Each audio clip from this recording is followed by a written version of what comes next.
Flicks, did you cry during No Way Home? I did not, but there was a couple moments where I thought about it. I thought, man, am I gonna do this right now? Am I gonna do it? But I think my excitement just overburdened my emotional factors here, the emotional elements. Man, I'd be lying if I saw it twice. So I saw it Thursday with you, but then I saw it Saturday with the fam. Because I had to see it with the biggest Spider-Man fan we know, as in our father. And I got to be honest, I shed a tear. I think in the second one, I did. It was more like a where I caught my second breath. There was a moment. I have no spoilers yet, but there was a moment where they should have done something, and I would have bawled my eyes out. I would have. We'll talk about it. Let's get into it. This is the Drive-In Podcast, episode 68. Take one. Bada bing, bada boom. Welcome to the 68th episode of the Drive-In Podcast. On today's episode, we have Spider-Man. Nothing but Spider-Man for episode 68. No checkup this week, right? Checkup will be separate. Will be released on Wednesday this week. This will be the traditional Tuesday release. If you're lucky, we might even drop it on Monday for y'all. Okay. Ricky Flex, how are you? We are coming off arguably the most important movie that we have reviewed in our podcast history. Can we agree or disagree? I can even go one step further for you, Dr. O. Whoa. I agree with you entirely. But I think this might be the most important movie ever to hit movie theaters. Oh my God. Oh my God. Take it easy, Ricky Flex. What do you mean? I think this is the most important movie to ever hit the theaters. And I could dive into it if we want to wait. I know I started off the pod hot. I realize that now.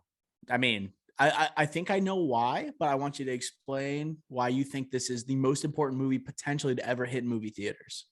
So with the rise of streaming, the streaming wars, they're as high as ever. Nobody wants to go to the theaters anymore.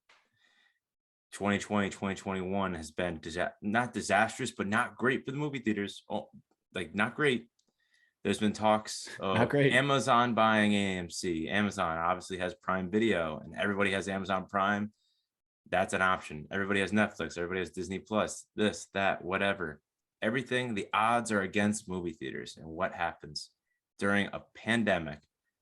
Omicron variant is storming, and people are now realizing, wow, this is a real variant. What does Spider-Man No Way Home do? Drops the third biggest domestic box office opening weekend of all time. In one weekend, beat 253. In one weekend, it beat any other weekend, any other movie that's released this year, its entire 45-day slate in the theaters. In just one weekend, 3 days. So this, I'm not saying, I won't go and say it saved movie theaters, but it still shows that movie theaters will always exist. And it's for this reason. The big events, at bare minimum, movie theaters will always exist as not just a night out, but for these big events, gatherings, because Dr. O, my theater, the first time I saw this was rocking. And that's why I will always have movie theaters. So this movie saved movie theaters and proves once again, movie theaters are still great. Yeah, so I think it proved a couple of things. You talked about the $253 million box office opening weekend in the U.S. strictly, which is the third highest opening of all time. I know we were projecting around $200 million, and that was maybe a stretch with Omicron going on. But the fact that it has been so financially successful, critically successful, you're right. It could be the most important movie in the history of movie theaters. We are on the brink. We were on the brink of extinction, potentially for movie theaters. AMC was going bankrupt. We had to have a GameStop stock market rally to help save it. This movie single-handedly might save movie theaters. I agree 100% with what you're saying. We're not saying it's the biggest of all time, right? Right. But in terms of most important, backs against the wall, we got to save movie theaters. Tom Holland's coming to save the day in more ways than one. Can we agree? Absolutely. Well, not just Tom Holland, but we'll move on from that. So for today's episode, we are going to have non-spoiler and spoiler review. Mostly spoiler review. We'll give our initial reactions to the movie and our experiences seeing this event that Ricky Flicks has talked about earlier. But we're also going to have a Spider-Man draft where we're going to put up all of these franchises against one another, right? The multiverse head on. We're going best Spider-Man. We're going best Spider-Man movie, best villain, best supporting character, and best love interest. So make sure you stick around for that draft because it's, as the folks say, can't miss. All right. With that being said, Ricky Flicks, are you ready to jump in to the biggest review this podcast has ever done? Yes. Okay, let's get into it. So we'll give you the Rotten Tomatoes, we'll give you the audience score, the IMDb, and the synopsis, and then we'll dive in. So Rotten Tomatoes has Spider-Man No Way Home at 94% critically. It also has a 99% audience score. 99. Okay. That sounds like some Infinity War Endgame crap to me. Next up, IMDb 9.1 out of 10. This thing is a critical and commercial smash. So, synopsis. With Spider-Man's identity now revealed, our friendly neighborhood web slinger is unmasked and no longer able to separate his normal life as Peter Parker from the high stakes of being a superhero. When Peter asks for help from Doctor Strange, the stakes become even more dangerous, forcing him to discover what it truly means to be Spider-Man. That's the synopsis, spoiler-free for all the kids out there. We're going to start off non-spoiler here, Ricky Flicks. And this is for all the listeners. So if you haven't seen Spider-Man No Way Home, keep on listening because we got some good stuff coming for you. Make sure you see the movie as quickly as possible, though, if you have not done so already, for the sake of this review, for the sake of social media, Twitter, Instagram, the whole shebang, so you can actually enjoy yourself. So Ricky Flicks, let's start off with your theatrical experience. You talked about how this was not just a movie you go and walk out of and say, yeah, that was good. You talk about the encompassing experience. How was it pulling in, right? What were your emotions going in during the movie, after the movie, reactions? So tell me about your experience at your local AMC. Excitement, as always. I will say the starters, 25 minutes of trailers, at least 7 trailers before this movie. That definitely started. It didn't build up any excitement and it didn't deter my excitement, but it was just very annoying when you have this huge event. And obviously you got to boost up other movies and boost up going to see other movies in the movie theaters. So you got to have a lot of trailers, but that was a lot. Now, right when we jump into the movie, audience was buzzing every time we get a glimpse at something nostalgic or fan service. The audience was buzzing. It had Endgame vibes to it. Some people said it was better than Endgame in their theater experience. That was not mine, but it was great. I will say that. Other than that, my AMC was great. Again, I think they added multiple showtimes and multiple screenings of Spider-Man No Way Home because of the audit, because everybody was buying pre-advanced tickets right away. So not just the actual in theater, but just the lobby, just everything. The hype around this movie just felt amazing in the theater. And I think you have something to say about the parking. Dr. Rowe couldn't even find a parking spot. This was the only time in my life where I was happy I couldn't find a parking spot. This is the only moment in my life where I was circling around a parking lot, actually with a grin on my face, because it means movie theaters are back. It means we are having an event in the age of a pandemic, right? So if you choose not to see this movie during a pandemic, I don't blame you. But the fact that I was pulling in at 11 p.m. on a Thursday night of an opening weekend. It's not technically even out till Friday. And this entire AMC that we are at, which is a huge multiplex, is completely swamped. It was a sight to behold. I even passed Scotty Furious, right? Former guest on the pod. We'll have to have him on sooner rather than later. Walking alongside with Ricky Flicks, I pulled my window down and I said, boys, where do I park? And I wasn't even pissed. Was I, Flicks? Not pissed. Confirmed. Not pissed. But I was a little urgent because I did want to get into the theater. So, I mean, this is I also saw a tweet, Ricky Flex, earlier. Someone was talking about, so Nightmare Alley also debuted this weekend in theaters, okay, with Guillermo del Toro. If you're looking for box office success, might I suggest we don't pin it against a Spider-Man opening, right? Or especially a Spider-Man collaboration with MCU opening. So, and I saw that a few theaters, they were closing Nightmare Alley viewings so they can have enough theaters open Yes. for No Way Home. And this kind of like falls right with Scorsese and what he was talking about with like how MCU and all these superhero movies are hurting cinemas because people are losing the opportunity to see original type of material or things that are true filmmaking from people as great as Guillermo del Toro. What do you think about that aspect, Flicks? What do you think about like we are restricting other movies so everyone can see No Way Home? I'm glad you brought this up. So I think just to start my my whole shebang here, you have to do it. If audiences are going to pay to see a movie and it's not available, that's not right. If they're not going to see the other movie, then might as well shut down the screenings. I do believe that that is the right business decision and also the right decision for audiences. Do I believe that it's the right decision for the filmmakers? And do I think it's crazy to do or not crazy to do, but just unfortunate? Yes. Obviously, Nightmare Alley, I have not seen it yet. I am seeing it this week. I believe we're doing like a double review or something with Don't Look Up perhaps next week. Oh yeah, well, it's a hell of a double review, Ricky Like Flicks. it's gotten a cinema score of a B on Oscar implications. yeah, big Oscar implications, certified fresh, Bradley Cooper. They've been, I think the biggest thing here is that they've been advertising this movie for a month straight. I've seen the trailer a billion times on TV and on cable. I was just in New York City.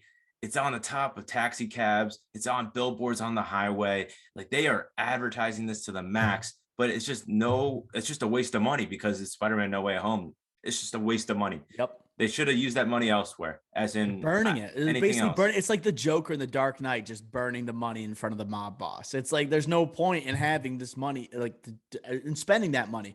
I agree 100%. Yeah. So all in all, like it sucks that this like quote unquote great like actual movies, like not franchises, not not big blockbusters, like actual art and filmmaking. It sucks, but it's the right thing to do for people, for the masses.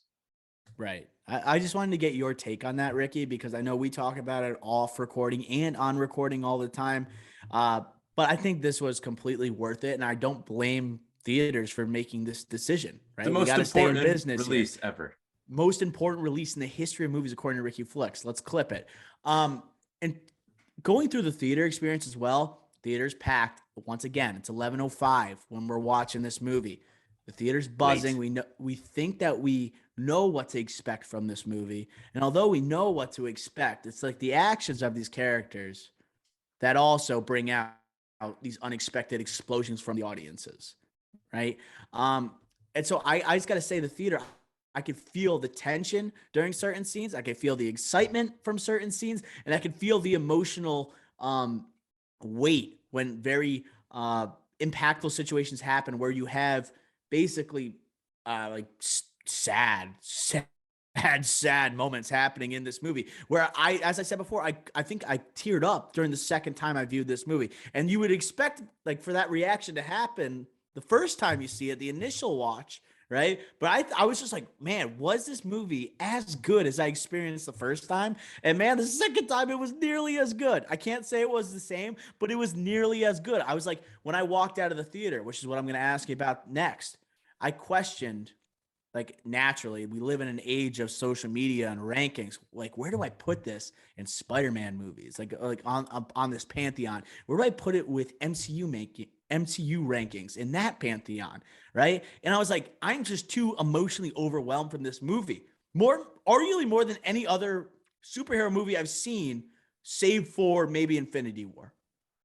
So what was your reactions upon finishing the film? Were you emotional like I was, or were you angry? How were you feeling? So I had two reactions. One, I had excitement from the way it ended. Ooh. I had excitement, and I can't say anything without spoiling it. So I'm going to wait to that after. Please just go see it and then come back to this review if you haven't seen it yet. But then I had the opposite spectrum where I had disappointment. I had disappointment and a post-credit scene. A big disappointment. And I still have it. I was way more disappointed. I felt that from you. I felt that from you after I saw it. I was like, now I'm like, I more understanding of it and it makes more sense, but still it's disappointment was raging through my mind after this post-credit scene. So from the actual movie, unlike other people, I think I was excited. I'm excited at the what's going to happen next with Spider-Man. I think this is perfect. But going forward with other aspects of the franchise, little disappointment. But we'll save that for spoilers. And I think we're about to get into spoilers, but I want to lead the non-spoilers with a little something juicy here. I think that this was close. I think when we went over the Snyder Cut, I called it somewhat of a comic book masterpiece in terms of like the handling of characters, the overall formation of the movie. All right. The amount of fan service that was put in, and then the fan reaction as a result.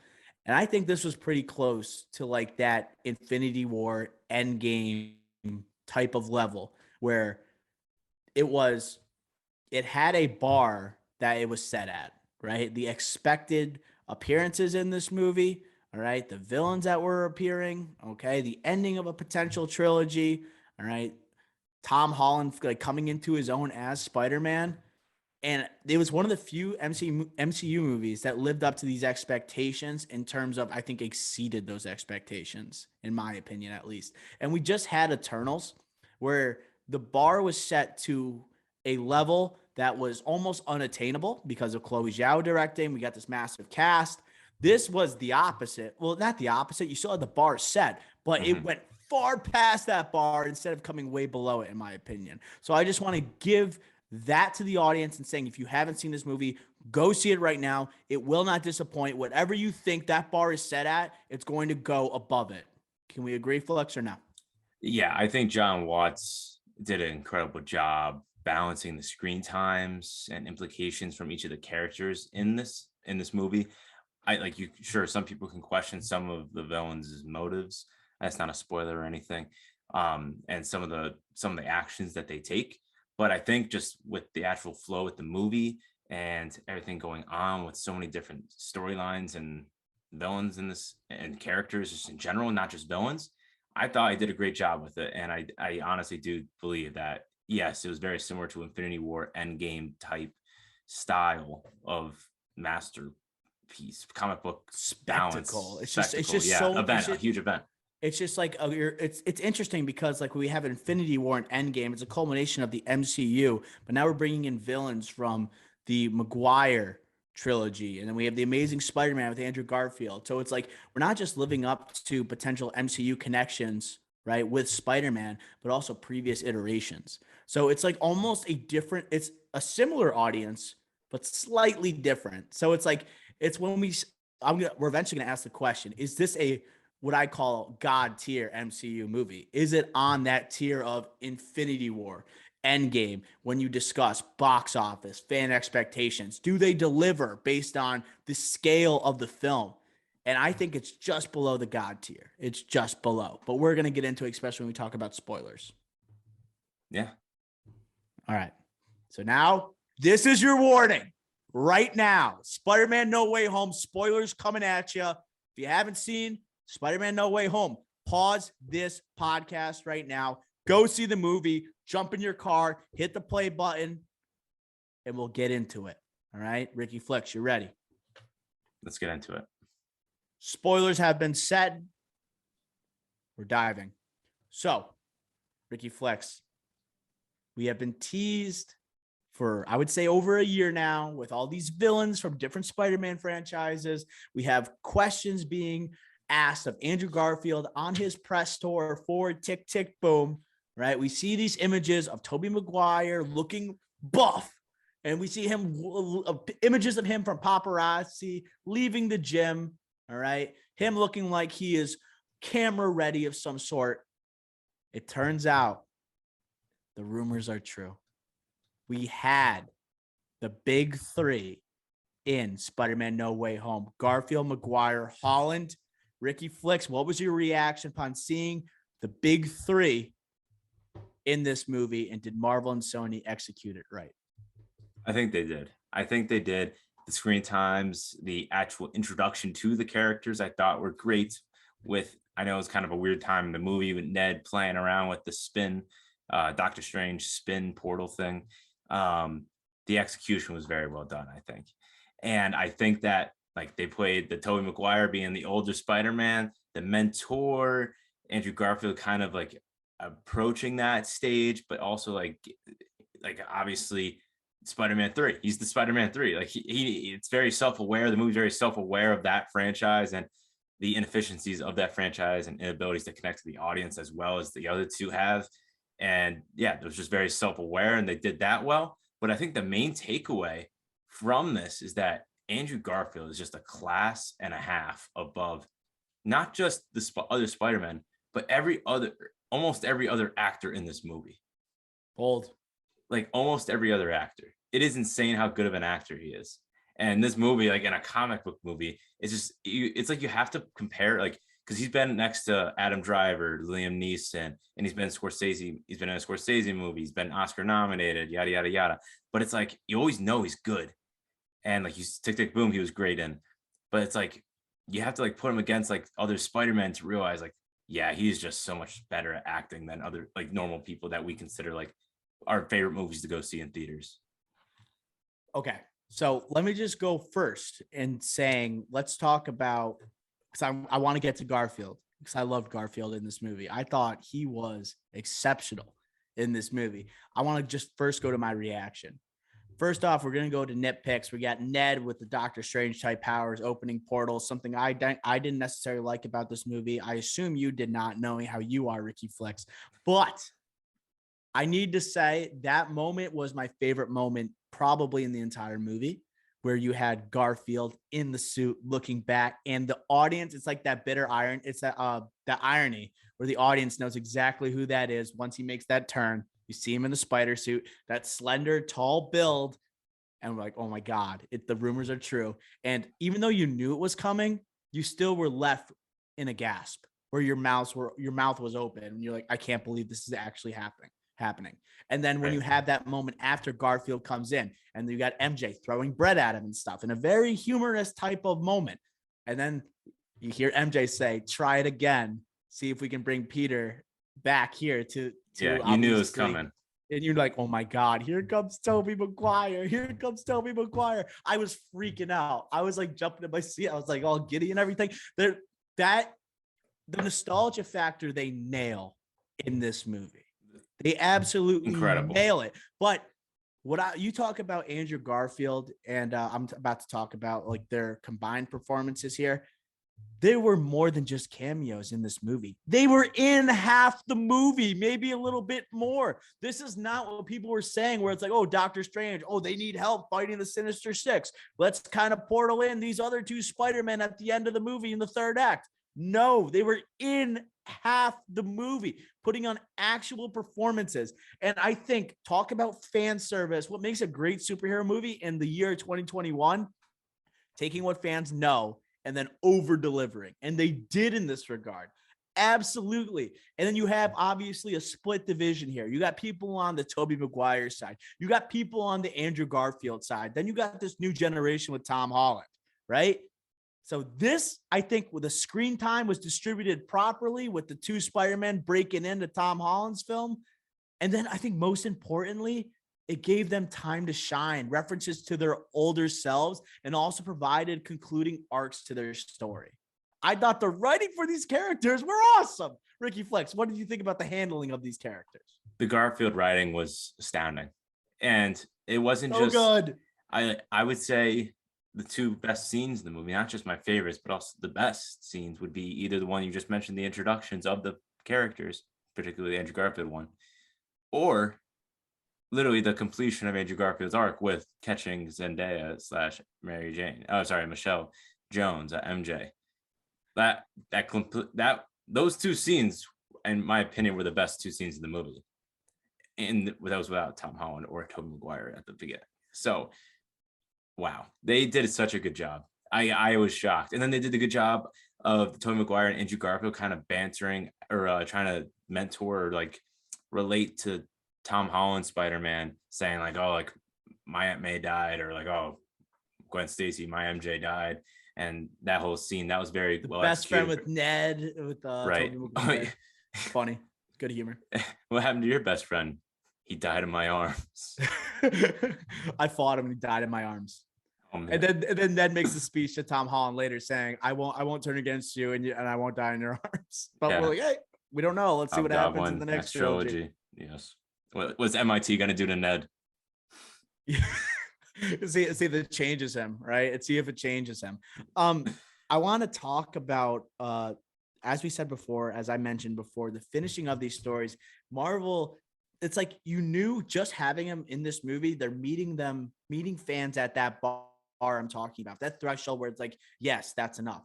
But to take the past of these Sony characters of Maguire and Garfield and going above and saying, hey, don't we like it would be awesome if we ever saw them in Spidey suits again. All right. Is it likely to happen? Absolutely not. I think they treated it properly to assume Garfield and Maguire will never put on the suit again. I'm not sure they necessarily want to, right? But they finalized their characters in movie franchises they didn't get to finalize. Spider-Man 3 was not supposed to be the end of Tobey Maguire, right? We were expected to get a Spider-Man 4. He didn't end up with Mary Jane. We don't really know what happened with him and Mary Jane until this movie. Right. Obviously, Andrew Garfield. We only had 2 movies with him. We had a Sinister 6 movie on the way. And then all of a sudden, Sony is kind of absorbed by Marvel in Disney. We don't get any more Andrew Garfield, right? So they had an open-ended arc that wasn't closed, right? And they kind of used the story from No Way Home to provide closure for fans and those characters. And that's why I think the writing was so good. That Garfield moment hit so much harder the second time I saw it. And everyone was guessing that in the trailer, that he was going to save MJ, redeem himself for his actions in Spider-Man and the Amazing Spider-Man 2. And then the moment where he holds MJ and then MJ, he says to MJ, "Are you okay?" But what does she say back to him? Are you okay? Because he's crying, because he's thinking about and reflecting on the moment, right, that he's redeeming himself off of. I thought he should have obviously I love this scene. He should have like collapsed to his knees like while holding her or something. That would have been good. And like just like started like sobbing like uncontrollably. Like I think that would have been even better. Garfield would have nailed that too. Don't tell me he would have nailed that. Like, yes, he would. And then, but also like completing arcs here. We have Tobey Maguire referencing Uncle Ben, right? And how Uncle Ben died because of him and his actions, right? He basically calls itself manslaughter, the way that like Uncle Ben dies, and in terms of his faults in it, right? So he sees that Tom Holland is acting in a similar revengeful manner over Willem Dafoe. And what do we see happen at the end of the movie? He is Uncle Ben in the story. Right. He stops him from pushing that limit, right? And this movie, what I loved about it, it didn't pull many punches except for this one punch where Maguire grabs that glider before Tom Holland executes Willem Dafoe's Green Goblin out of rage, and then he's stabbed by the Goblin, by Willem Dafoe. And so if you really wanted to make this an all-time, just like a perfect movie, Maguire would have died there. He would have died to complete the arc of Uncle Ben. Without a doubt, that's what should have happened. Now, that is probably my second biggest detractor from this movie is the Tobey Maguire. It's that scene right there. It's either he stops the glider, Tom Holland, the glider, from killing Willem Dafoe's Green Goblin, puts it down, and whatever. Then the movie's about to then do everything else after the fact. Whatever. The Goblin era is over. Or you have Goblin kill him, and then someone like Tom Holland or Andrew Garfield stabs Willem Dafoe, and he's cured, and then he realizes what he did, and then it's like because Norman Osborn was kind of like a father figure to Tobey Maguire's Peter Parker. Yeah. So it would have been perfect, like him dying in his arms, similar to a la the opposite in the 2002 Spider-Man of Norman Osborn dying in Peter Parker's arms. So that would have been absolutely perfect. Like Holland hits him with the antidote or something, right, and then he comes back to who he is. Then he holds like dead Maguire. Yeah, right. I hear you. But the fact that didn't happen, I think that would have been perfect. But they played it in the middle. Obviously, the movie gets a lot darker 5 minutes later. So they probably want to go dark and then even darker with a lot of people's Spider-Man dying and then ruining another Spider-Man's life right after that. But I think that would have been the way to get. That should have been the way to go. But I just didn't think they had the balls to do it. Basically.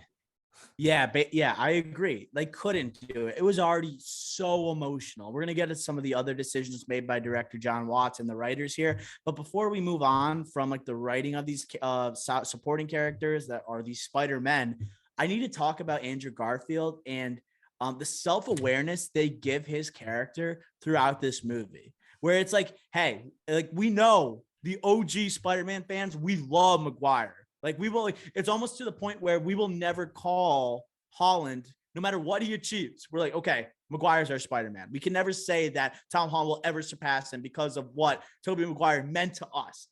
And then we have Garfield only in 2 movies that were critically kind of panned, right? Especially the second one, commercially somewhat successful. He's like the bridge between Maguire to Holland, right? So he's not as relevant. And so it's just hilarious to me when they talk about the villains that they face, right? And then they talk about, and like basically Maguire's like, yeah, I faced like a Russian guy who was a rhino. And then you have like Holland saying, I fought in space against Thanos. And then like, I fought with the whatever.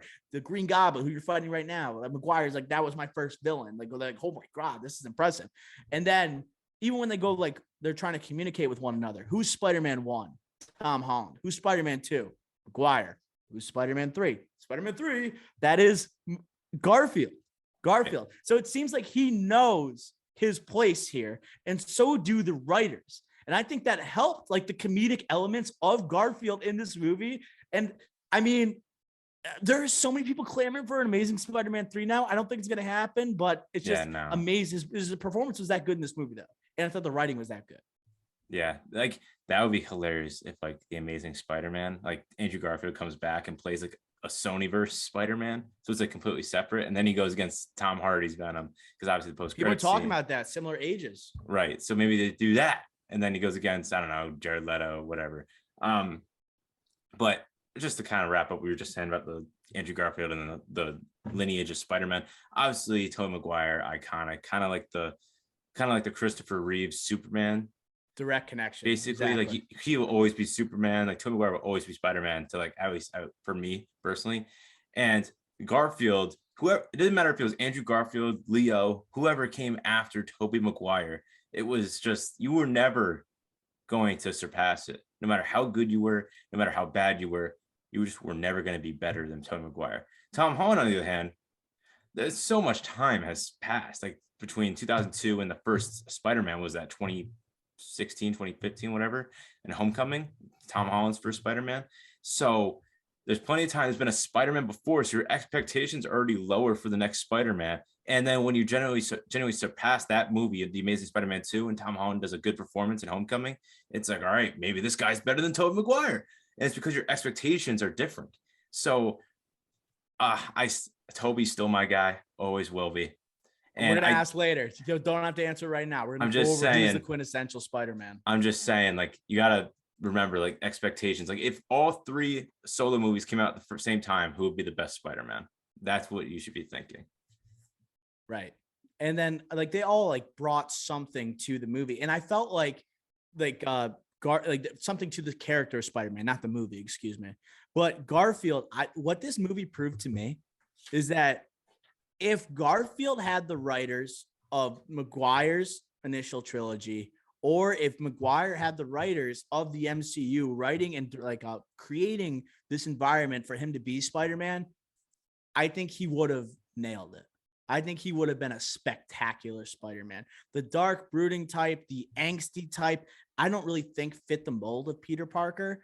I know a lot of people grew up in that generation and they love that version, but Garfield is such a talented actor. And you saw like when he is supported properly with these comic book elements in a comic book movie, what he could bring to the table. Because I mean, he was light years ahead of Tobey Maguire in this movie in terms of a performance. Like Tobey Maguire was there for more of like, yes, he is nostalgic and they wrap up his story properly, but as an actor, he's very stiff. He hasn't acted in forever. Like he hasn't been relevant. And just seeing him on the screen, it just takes audiences aback.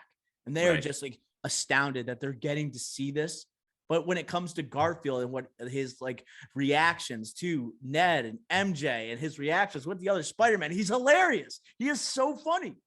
It's I mean, it it's just makes me think what could have been. You know what I yeah. mean? Yeah, I agree. And you just said like when you're looking at the three Spider-Man, it's like Andrew Garfield's like you're just like happy. You're just happy to see him, right? And but like every time Tobey Maguire was on the screen, like his screen presence just was different. It was just like he's the alpha here. Yeah. He is the alpha. Like he's the god. Like everyone's just bowing down to him. Like everybody, shut up. Toby's talking. Shut up. Toby has something to say. So like obviously like his Spider-Man, like he was 29 when he played Spider-Man. He looked older than a high school kid. He looked very old to be a high school kid. But yes, he was still a little awkward in this movie, just like in the Solo. But this one was more because of just the age and the stiffness factor. But all in all, like I did think it played off well. Literally, they made jokes saying he was stiff. He had a hurt back. They had the Andrew Garfield crack in his back for him. You know the story of like the broken back, right? Do you know the story, Ricky Flex? No. So Tobey Maguire, when he was cast as Spider-Man, hurt his back shooting a previous movie. I don't believe it was Seabiscuit. It was probably something else. But he had a hurt back, and he was almost right. He was almost replaced, I should say, by Jake Gyllenhaal. That almost cost him the role of Spider-Man. So that was like an inside joke there. Then obviously, if you want to think of Spider-Man 2, where he started, like they talk about the existential crisis and he can't like figure out his like webs or anything, and he loses his powers. Mm-hmm. He obviously hits his back. He's like, my back, right? When he hits his head back on the car and everything. So that was like all like they didn't like those like inside joke type things for those who are committed fans to the Spider-Man like character. So I thought that was genius. And then I also wanted to bring up the scene where they're sitting, it's the three Spider-Men, and they're talking about the villains they face. Tobey Maguire turns to Andrew Garfield and says, "You're amazing." Yeah. You're amazing. It felt like it was a really meta type moment where it's like, dude, we know the success of our movies, me and Holland, but we're looking at you saying you are incredible. What you did was amazing. And I just like Spider-Man. It just like the whole audience is thinking that, and that made me want to like tear up there because I was like, damn, like this guy really cared about the character. He just didn't get the same like service that the other two did. It's that scene that you're talking about. Like I did like it. It was very forced. Like who says like you're amazing like that many times? The amazing Spider-Man. Yes, I know. Yes, I'm just saying it was very forced, but it was like forced for a reason to like make sure you realized it in case you like were floating in space or something. So no, like all in all, like I know we're talking about three Spider-Man, but it's because it's such a big event. Such a big event. It's the most important part of the movie. It's incredible that we saw this and we're able to see like Tobey Maguire, like what the heck has he been up to? Like we talked about this before. Like he hasn't been up to like anything like the only very minuscule things that you have no idea what they are. I was afraid he would say no if he was offered. Right. He'd just be like, I'm not doing it. Yeah. So, and obviously then everything would just go off the wayside. They have to do a completely different project, but, or a different movie, I mean. So all in all, like, I think the Spider-Man factors were amazing. And also one last thing. All three suits, this is the juiciest stuff to talk about. So we can overextend on this. The three suits all next to each other. Toby's is still the best. Wow. That suit is iconic. Like, holy crap. Maybe the new Tom Holland suit will eventually be like that, but wow. Toby's suit again, even him looking old, incredible. I can't wait to see the next one for Holland though. I think that might overtake all of them. It looks so good. It pure, like I said, not like I said. We haven't talked about it yet. Like just what happens at the end after. Yeah, we'll get to, yeah. So yeah, I need to talk about that. That suit was incredible. The light blue to it, the comic book feel to it, the 80s comic book feel to it. So cool. Let's go into other aspects of this movie. Talking about nostalgia, let's go into the villains, because all of these villains are from previous iterations of Spider-Man franchises, from Maguire, from Garfield. So we had Green Goblin, we had Doc Ock, and then we had Sandman from the Maguire universe. And then we had the obviously Lizard, Electro, and who am I missing? Electro. That's it. That's five. Right? Because I said 3 from the original. So 2 from Garfield's universe. What do you think of these performances? What do you think about the choices, like of who was in this movie? Like, who stood out? Who was a disappointment? Just, I guess, overall thoughts on the villains of Spider-Man No Way Home flicks. I think Molina and Dafoe, similar to Garfield, just showed their acting prowess here. I think, especially Dafoe. I think Dafoe was really, really good as the Green Goblin, of course, but that sounds like so obvious, but this just reinforces it. Like, wow, him just dual personalities here. Incredible. And that was even with, and like, obviously he breaks the mask, the iconic Green Goblin mask in the beginning of the movie, and you're like, what? But it makes sense with everything coming out, leaked images in the trailer and everything like that. And I think that helped the movie. I actually think that it helped show that dual personality factor and the craziness element of it, and it was able to help Defoe's performance. So I love that. Molina was great. Jamie Foxx, Electro, huge upgrade. Not just looks, which they were very self-aware with as well, mentioning like, oh, I even look better now, being like that as well. But huge upgrade for him. This movie. I hated Jamie Foxx in this movie. But the actual, like, the look, and I think his first like introduction and showing like the sheer power in this new. Oh yeah. No, I like the design and everything. There was such a great update from the last one. Yeah, I do think there were a lot of one-liners that didn't hit, and that new. And like, it was cool. He's like, I was kind of hoping that he were black when he was talking to Andrew Garfield, saying like, I was hoping that you were going to be a black Spider-Man, a little a la Miles Morales coming up. Just had the trailer, maybe a Miles Morales trilogy after the next Tom Holland, maybe perhaps live action. We'll see. But I thought that was pretty cool. But I agree with you. It was a little overdone on his part. Everything else. So I agree 100% with Willem Dafoe. I thought he was incredible in this performance, a role he's returning to for the first time in nearly 20 years, 19 for being exact. Like him I actually like the move of him destroying the mask and like getting rid of the old suit. Primarily, maybe not for the reasons that most people are thinking. I loved it because he was more mobile and he could actually move. He didn't look like he was moving as robotronically. And that scene where Dafoe is taken on Holland right before like the demise of Aunt May is one of the best MCU one-on-one fight scenes I think I've ever seen. It was really good. Astounding. Him throwing almost like WWE moves. Willem Dafoe picking up Holland, throwing him through these floors, multiple floors, these walls. The scene where Holland gets thrown out the window, he takes his web and he shoots it right back at Dafoe to pull him back in. Then Dafoe grabs Holland and swings him through 3 walls. It's just astounding, that whole fight. And I know the one-on-one fight we think of with Willem Dafoe is obviously the end of the first Spider-Man movie. And the thing it's the difference between these two fights that I'm referring to. The original Spider-Man, there is zero background music. There is no background music. It is all just gore, and it's all of just hate between characters, and then a beatdown of Spider-Man similar to this scene that we had in No Way Home. Right. And that one is incredible because you have like the imagery of all, like you have the half and half of Tobey Maguire holding the mask. You get the iconic moment with like obviously the death of the Green Goblin. But here, this new one, I thought he was even scarier. He was insane. He was getting hit in the face. He was smiling. And you could see his emotions. He doesn't have a mask on. So you see what an absolute psycho this person was. And that he is just truly menacing. So I just wanted to give props with Dafoe there. And especially with like a guy who seems like, I mean, on social media, people are saying that he wanted to commit his own stunts to this movie. He wanted to throw Tom Holland through 2 flights of freaking floors. Nuts. That is crazy. And that's why I just love Willem Dafoe so much, and that he was willing to like return to this role. And then anything you want to add about Doc Ock before I keep talking? I've been talking for too long. Well, I'll just say big weekend for Willem Dafoe, not just this movie, but Nightmare Alley as well. Yeah, man, so good in this movie. We'll do some comparisons a little bit later too. I know I brought up one earlier. Doc Ock, interesting. What we need to talk about here.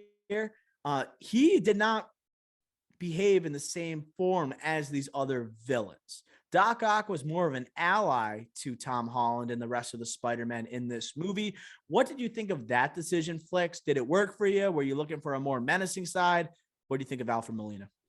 I always am looking for the menacing side. That's the best side of Doc Ock, using his brains to outwit Spider-Man, and then the actual using the machinery tentacles to just go to town on Spider-Man. So obviously that's what I prefer, but I think the way they did it, I think it worked. You still got the one-on-one battle in the beginning, so that's kind of like the where they used it. They used it early, but it was a good introduction to the multiverse and everything going on. The nanotech I thought was interesting. That was an interesting thing to add there. But all in all, like it kind of it made sense. I didn't love it, but I'm not gonna knock the movie for that because I do think Defoe's performance was very, very good, very strong. So that was like all you really need to see is a strong Green Goblin to kind of make up for that. And you got above and beyond that, I think. And it also showed the true character from Spider-Man 2, what they did with Doc Ock. We knew he was a good person from the beginning of that movie. These other characters, like where we pick up from Doc Ock, he is about to basically destroy New York City with the power of the sun in the palm of my hand, right? That whole thing. He even says it. When he said it, I cringed a little bit, but I'm like, okay, fine, whatever. So he is at the moment where he doesn't really reconcile with that decision where he's going to sink, right, this weapon, right, that's going to destroy the city, and that's Spider-Man's trying to get him to kind of sink, and Spider-Man offers to do it himself, right, sacrifice himself in typical Spider-Man fashion. So it's like he didn't know in his mind that he actually saved New York City. That's when he is sent to this another dimension. So you know that deep down, Doc Ock is not a bad person. So I wasn't surprised by his actions, like in the back half of this movie or in the final act of this movie. I think it lined up very well. And it had me really happy because I'm like, it's not the same arc as all these other villains where like, oh, we need to turn evil. Like we're not being transported back. Like we don't want to go back. He is thinking more as a human being, right? In terms of like who he truly was. I know like obviously kind of like Willem Dafoe did that same thing, but he also is like a schizophrenic type of side that is so popular and like it's obviously symbolized with the crashing of like the goblin suit and everything. So I just wanted to say I thoroughly enjoyed Molina here, and it was cool to see him interact with Willem Dafoe because we I was never going to saw mention that. that. We Yeah. never saw that in the original trilogy. And when he's going like Osborn, he's like Octavius. You know, like, it's just like you never got to see that. You only got to see Octavius interact with Willem Dafoe's son, like Harry Osborn and Right. everything. I thought that was cool. Yeah, I thought Harry was going to get mentioned at some point in this movie. Like I know He did, not he by was his dad though. I know that's I mean by either his dad or Melina, Doc Ock. I really like, only mentioned was Peter saying "Dad in my arms" and didn't mention it was very odd. But I guess there's more of a hopeful thinking. But yes, I totally love the chemistry between Melina and Defoe. Just two great actors conversing. I like that a lot. Icons. And then I didn't like honestly, I think they only kept Lizard in there, so they had two Amazing Spider-Man villains to match up with the three that were included It's from not the bad, Raimi as in trilogy. Just there's no background. They had no yeah. context. He Made looked. no It was sense. another upgrade, similar to Jamie Foxx, as in the look of the character. Agreed. Minimal lines. I did want to say he like when everyone turned bad, he never really gave a reason that he turned bad unless he wanted to turn everybody else into lizards again. Yeah, Like it just didn't that's what make he sense said. to me. He said that's like his reason. And we're like, okay, weirdo. Just like we really like the audience just doesn't care what you have to do and say. It's just like it felt irrelevant to have him there, but it was just like almost just respecting the Amazing Spider-Man Yeah. movies. And then Sandman. Sandman, like we talked about the motivations of these characters to act the way they do. Like for me, it didn't make sense for Sandman to join the side of these other villains when he wants to just go see his daughter.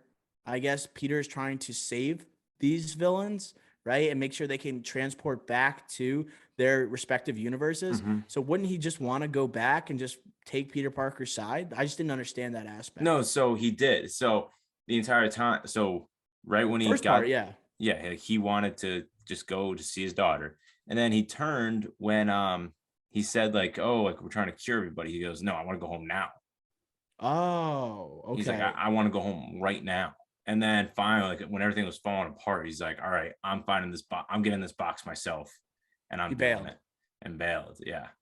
Yeah. So I think that wasn't clear enough in my opinion. I'm But glad you're following closely.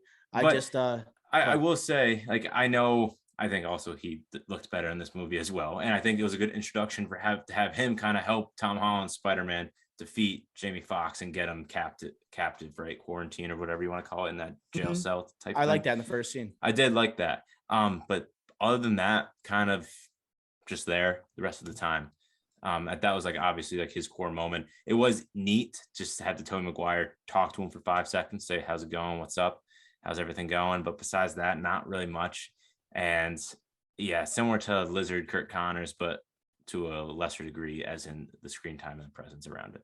It was cool they gave those one-on-one moments with the original Spider-Man with their original villain. Yeah. And like you knew that was happening, but it was still just cool to watch. And Even the ones as irrelevant as like Max Dillon and Andrew Garfield, it's still like wow, it's just like they care enough about the previous movies. They're not really mhm, caring too much about the length of this movie. They just want to make sure they give the fans what they want and more, like going above that bar. It's kind of like the theme of the episode so far. definitely. And fan service, nostalgia. Okay. We got to talk about Tom Holland. This is his movie, and we have probably said his name maybe 3 times this entire podcast because of the scale of this movie and who appears in this movie. So, what do you think of Holland in this movie? Do you think this was his best performance yet as Spider-Man? I think so. I think this is his best performance yet. I think I'm not going to give anything away as in ranking the movies, but I think this was his best performance overall. And this was like for me at least, stamp of approval, as in, okay, he's not only like a movie star, superstar, whatever you want to say, but he's also a good actor. Like we saw him in Devil all the time. We saw him there, but it was like kind of one note in that slow burn of a movie, very monotone. Like he was good, not great, nothing special. Here you had those special moments. Him crying in Times Square, all the billboards with his picture on it, and the reactions. What a great shot that was. Conversing with the other Spider-Men right after Aunt May dying. I think there's a lot of scenes here that he really packed an emotional punch to the audience, and also just really conveyed his emotions and feelings to the audience. And then also at the very end, like the like a brief donut store conversation with Zendaya, MJ, like again, that was just like, yep, all right, stamp of approval. You're a good actor, but you're doing Uncharted next with Mark Wahlberg, questionable. But we move on. I mean, this separated him. I know in previous interviews that I've watched leading up to No Way Home, Tom Holland has said that the way he portrays Peter Parker, he wants him to be looked at like in these previous movies, like this 4 or 5 he's done within the MCU. He wants to be like the Michael J. Fox for this generation, like him in Back to the Future. That's literally a direct quote that he has said. He said, "I want to be like the Michael J. Fox here." This is a step up where he is no longer in that phase. He is in a phase of the character is now his own at this point, right? With this, like, obviously, like he got this universe built around him with the Sony universe. He got like the MCU, what they're all doing.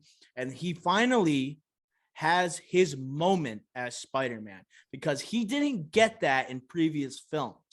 The first, right? No, we talk about Civil War. It's obviously it's a group film. For 4 minutes of screen time. It's a group film. Then we have Infinity War, Endgame, group film. Homecoming, Iron Man is hovering in his shadow as a mentor role. Then we have Far From Home. You could argue that even though Iron Man isn't in that movie, he's a strong impact and influence on Holland in that movie. And then you also have Nick Fury there. This one, like people were expecting Doctor Strange to potentially take up a mantle role here. Not so fast, my friend, as Lee Corso once said. He basically, first of all, he defeats Doctor Strange in an earlier moment of this movie. Right. He outsmarts him. Whether that is like within the realm of belief or not is another question. But right, it's him taking on also these like themes of Spider-Man, of sacrifice, and then also looking out for those you love rather than yourself, right? So it's like that selflessness, and he really takes on all those themes in this movie. And then it's not just when he's wearing the spider suit. The end of the movie is so heartbreaking, and he's protecting those that he loves. He's not going to tell. He sees, like, the ending is perfect in my opinion. I don't want to hear people saying they didn't like it, because this is exactly what Spider-Man's all about. He wants to make sure those people he cares about are okay. So he sees that MJ and Ned Leeds, they get into MIT. They are successful, They're not happy. knowing who Peter Parker is. They are happy, right? And so when he realizes that, it almost gave me the vibe of like these previous iterations that I'm going to talk about in terms of sacrifices they make, but he recognizes that I cannot intervene on their lives because of who I am, because of what I stand for, right? So I think I think it was beautiful. It was just beautiful to see, and his acting, like now, like the right after Aunt May dies, I thought was incredible. That scene with him, emotional afterwards, like he just made, even with these two Spider-Man, it was still his movie, and it was clearly his movie. Of course, it was always going to be his So movie. I think he killed it, and I think it's easily the best performance he's ever had as Spider-Man. Yeah, I will say as well, you mentioned the ending. I also think perfect ending, not just to the movie and his character in the movie, but the trilogy. The whole trilogy is about him going through high school, like his friendship with Ned, becoming friends, and ultimately with MJ, and the friendship and core high school elements, right? The coming of age trilogy, you could say. And this at the end, it's like, all right, this is a restart. He's finally matured.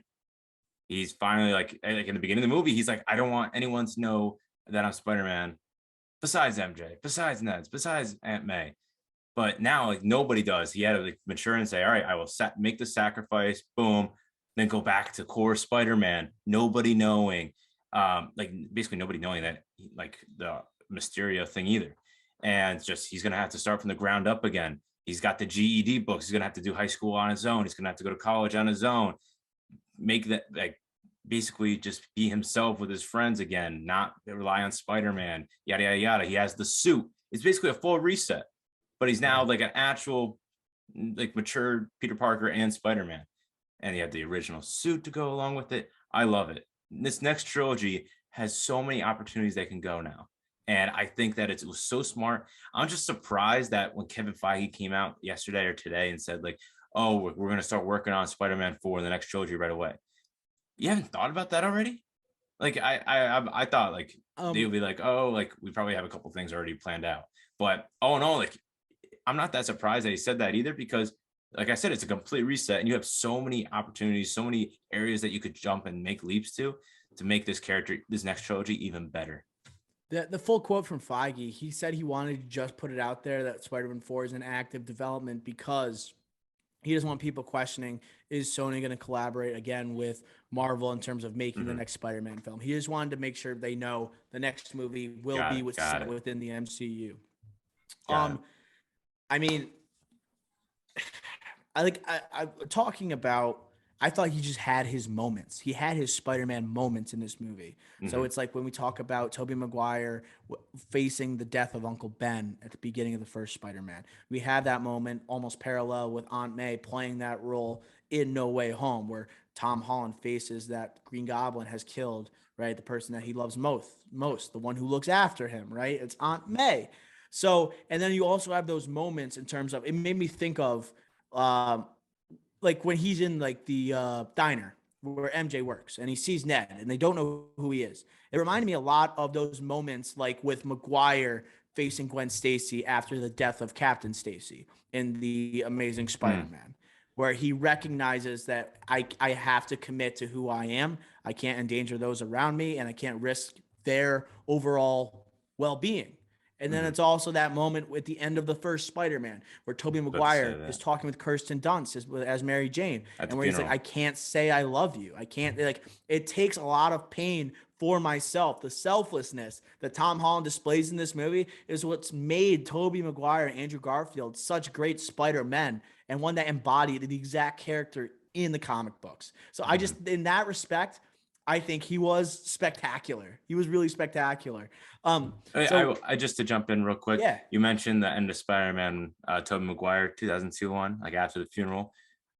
And then he has the narration, like, I am Spider-Man. I thought after the happy, like there at Aunt May's grave, I'm having that nostalgia factor. I'm like, oh my God, are they gonna end this trilogy the same way they end Spider-Man 1 with him walking away in slow-mo and doing a narration, maybe?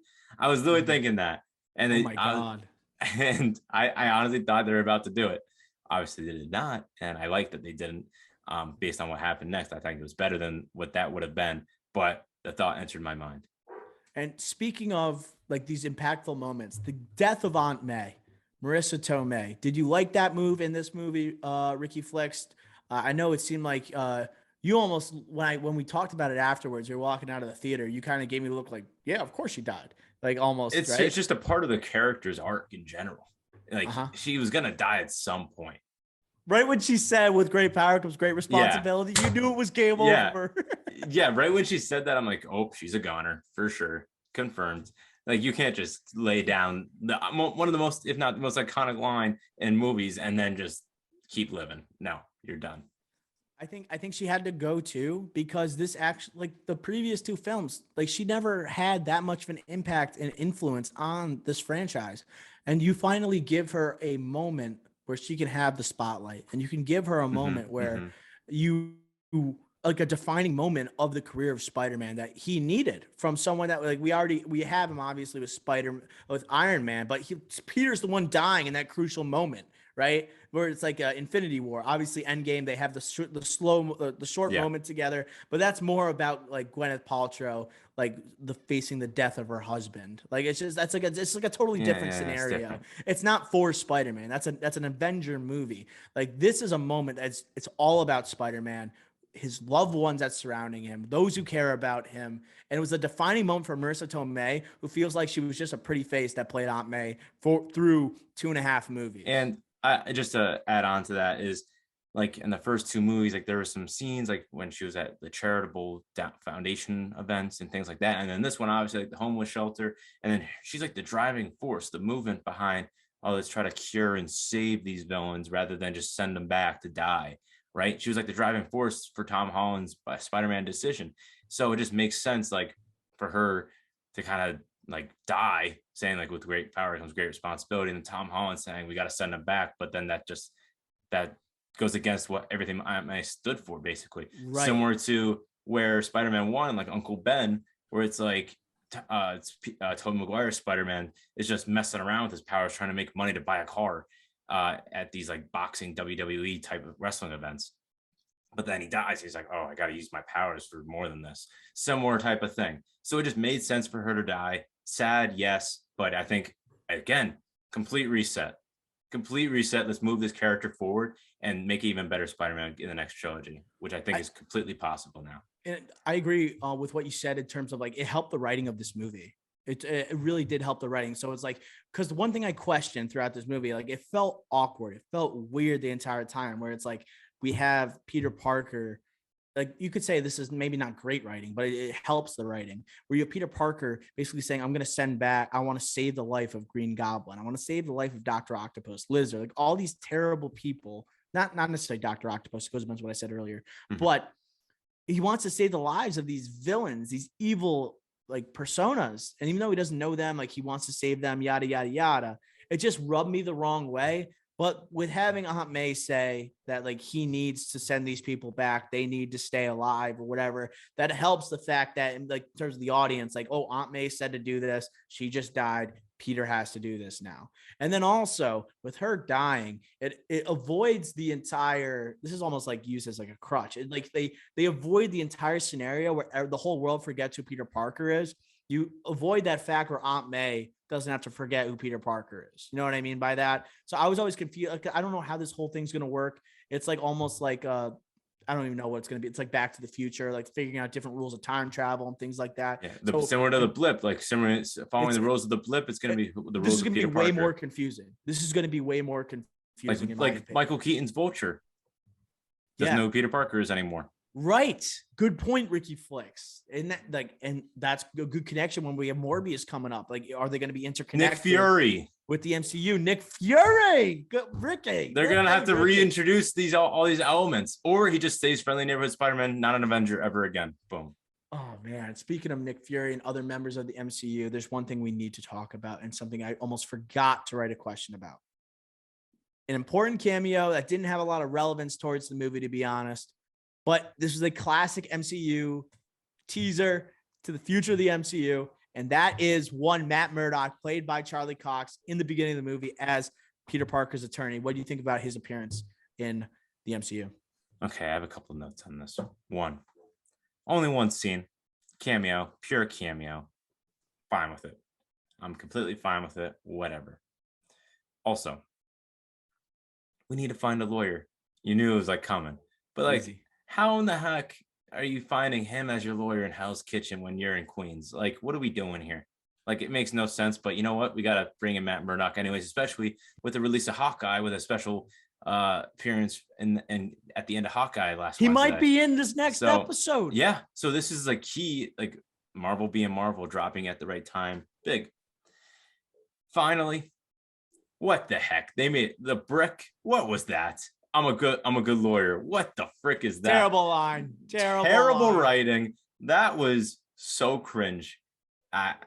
You just don't do that.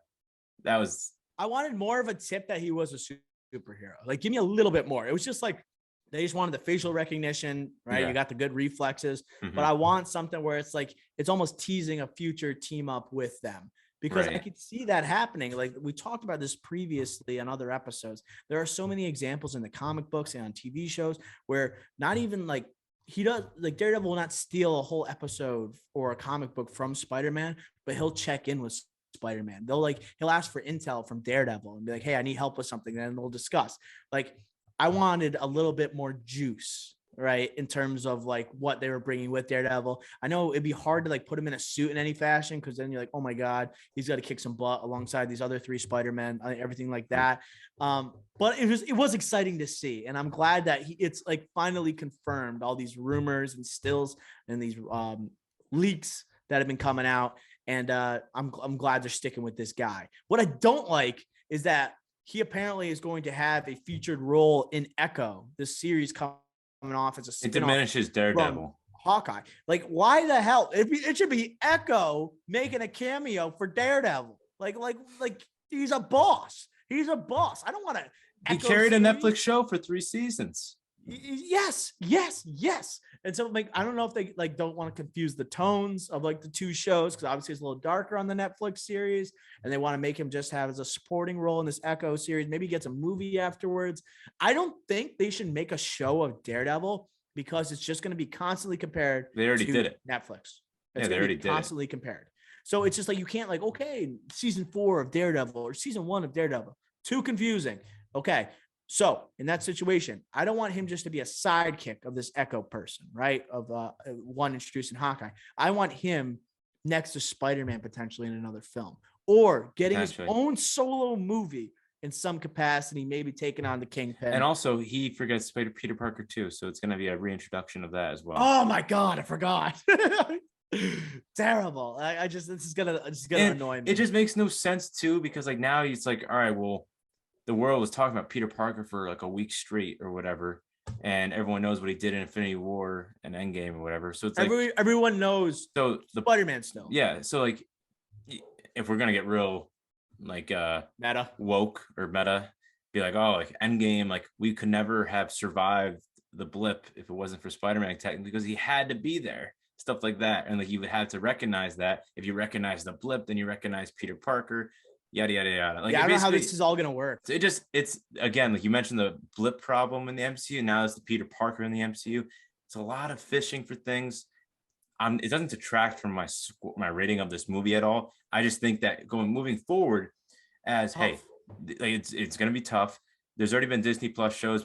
They've been riding the Endgame wave right now with the new streaming service. People have been watching these. Some of the shows have been hits. Some have been not misses, as in people viewing them, but just not nearly as good. It's going to be interesting to see how many people continue to watch these shows, continue to watch these movies, every single one, that is, not just nitpicking certain events and whatnot, right? And you're going to have to keep watching every single one. And I think that sooner or later, people are just going to stop watching everything, and they're not going to know these references. So it's going to be apparent for them to really choose when to implement these, like the blip comments, the Peter Parker comments, and what shows and things like that. Right. It's got to be something that's widely seen. Like you wouldn't have a situation this severe in something like a Shang-Chi. You're going to have it in a movie as big as Spider-Man No Way Home. That's the third biggest opening of all time, because Right. every MCU fan will have seen this at some point. So, Ricky Flex, where I want to go next is nitpicks with the movie, because I definitely had a few. All right. Do you want to lead off with any that kind of stuck in your mind? I know this is kind of like, you're pretty good at these. Like you'll pick them up during any movie we watch. You'll say, hey, well, like, how did this happen because of this? Like something like the small details that most viewers did not take into account. Well, I'll say, like I mentioned, the screen time balance I thought was very good. I just don't think all the villains hit. And we did talk about it earlier, so I don't want to just repeat for the sake of repeating. Another thing you actually said rubbed you the wrong way was the cure element, the actually saving element. Like the purpose of Spider-Man is to save the neighborhood. We're protecting the neighborhood. All right. And if the best thing for the neighborhood is to send these people home right away, then you do it. You do that. You don't keep them around and try to cure them. And it makes sense with the Aunt May story arc. And finally, by the third act, because at the end of the second act, she dies, right? So it makes sense by the third act, and the third act is by far the strongest act with the two other Spider-Man. But the first act with them trying to do this, and the second act, just not like completely different movies. They're just completely different movies, not nearly as well executed. But I do believe that it was still a very good movie. It like you said, it rubbed me the wrong way, and I think was a significant detractor from the movie, as in just from a pure enjoyment viewing experience. Yeah, so I had that as well. I thought the first act was not nearly as strong as the second and third. And as I said before, they kind of used Aunt May's death to justify the motives Exactly. for like it wasn't enough just to have her die. They needed her to die so it would justify what Peter did, and that's kind of messed up in my opinion. Mhm. Yeah, so I agree 100%. What else do you got? What else do you have? I know it's like trying to think. It's about Ned. Ned was like Ned's Ned. Like it's a very corny movie. A lot of like the Zendaya, like you saw from the trailer. The just I know a magic word, please. No, but like the portal, The portal's opening, a big one like too. that's a big beef I thought you would have had with this movie. I do. I have it written down, like using it's the just ring like for all of portals. us. Like, how long did it take Doctor Strange to learn how to open those damn portals? It did. It took him a whole act of a movie. Right. So I'm just saying, like, yes, he has this ring or whatever, and then they kind of hint at the future of Ned potentially in the MCU, saying like maybe he's going to be a student of Doctor Strange, because Doctor Strange says like, did you open those portals? Did you close those portals and everything like that? And he's hinted at like, oh, my grandma says we have magic in the family and all this stuff. But what it gave off to me was like when Rey starts to wield a lightsaber and at the end of Force We're comparing Ned's. You know what I mean? Yeah. Yeah, but like having those powers and mean. abilities when you haven't been trained in any way, any capacity, and all of a sudden you look like you're an expert at doing something, it rubbed me the wrong way. But it was just a way that you obviously bring the Spider-Man into the universe, and then you bring Doctor Strange back. That was the purpose. But let's see if they do something later with it. Another one I had was Wong being the Sorcerer Supreme. That's probably going to have implications in the Sam Raimi Multiverse of Madness. It's going to limit Doctor Strange probably in some capacity. Right. And then obviously then the post-credit scene, he's going to have a tall task to face in the next movie. So that's going to be interesting. I also wrote down three people from the same school going to MIT, let alone four. That would be that's interesting. Haven't heard the MIT mixer thing was also something, a little beef I had. I was just like, it happens to be on this day. Where is this mixer happening? They live in New York. Like, the same day as you get admitted, there's a mixer going on, like very, very odd. And then that whole, obviously just the whole sequence to get to the bridge, to get to the end of the first act with Melina was very shaky. It was held on by like 4-year-old gum, like the stretchiness of it. They kept stretching and stretching the believability of everything. And then I just had two other things. One of them is a big thing, but this one I'll just say quickly. The spell not working was very, very shaky as well. Like Doctor Strange is like the greatest wizard sorcerer in the universes or whatever, but not the Supreme. But also like some kids saying, oh, you include Ned, is gonna throw it off and like whatever. Like, I don't know. That also rubbed me the wrong way.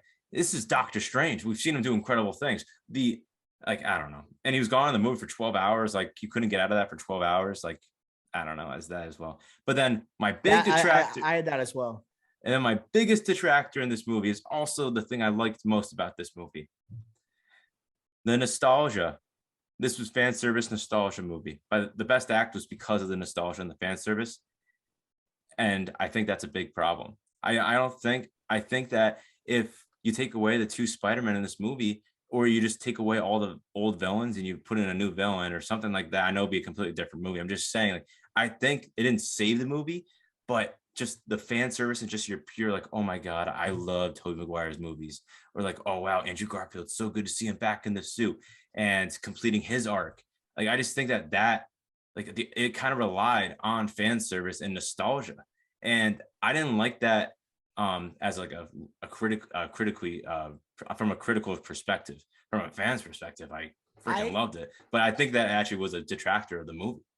I don't think it was. And why? Because they wrote the characters of Garfield and Maguire in a way that actually made sense based on their last appearances in the movie, and it provided closure, something that we talked about before. I know it's not something that the MCU is necessarily concerned with or Tom Holland is concerned with, but I think they wrote it with enough care that they properly gave these characters their end.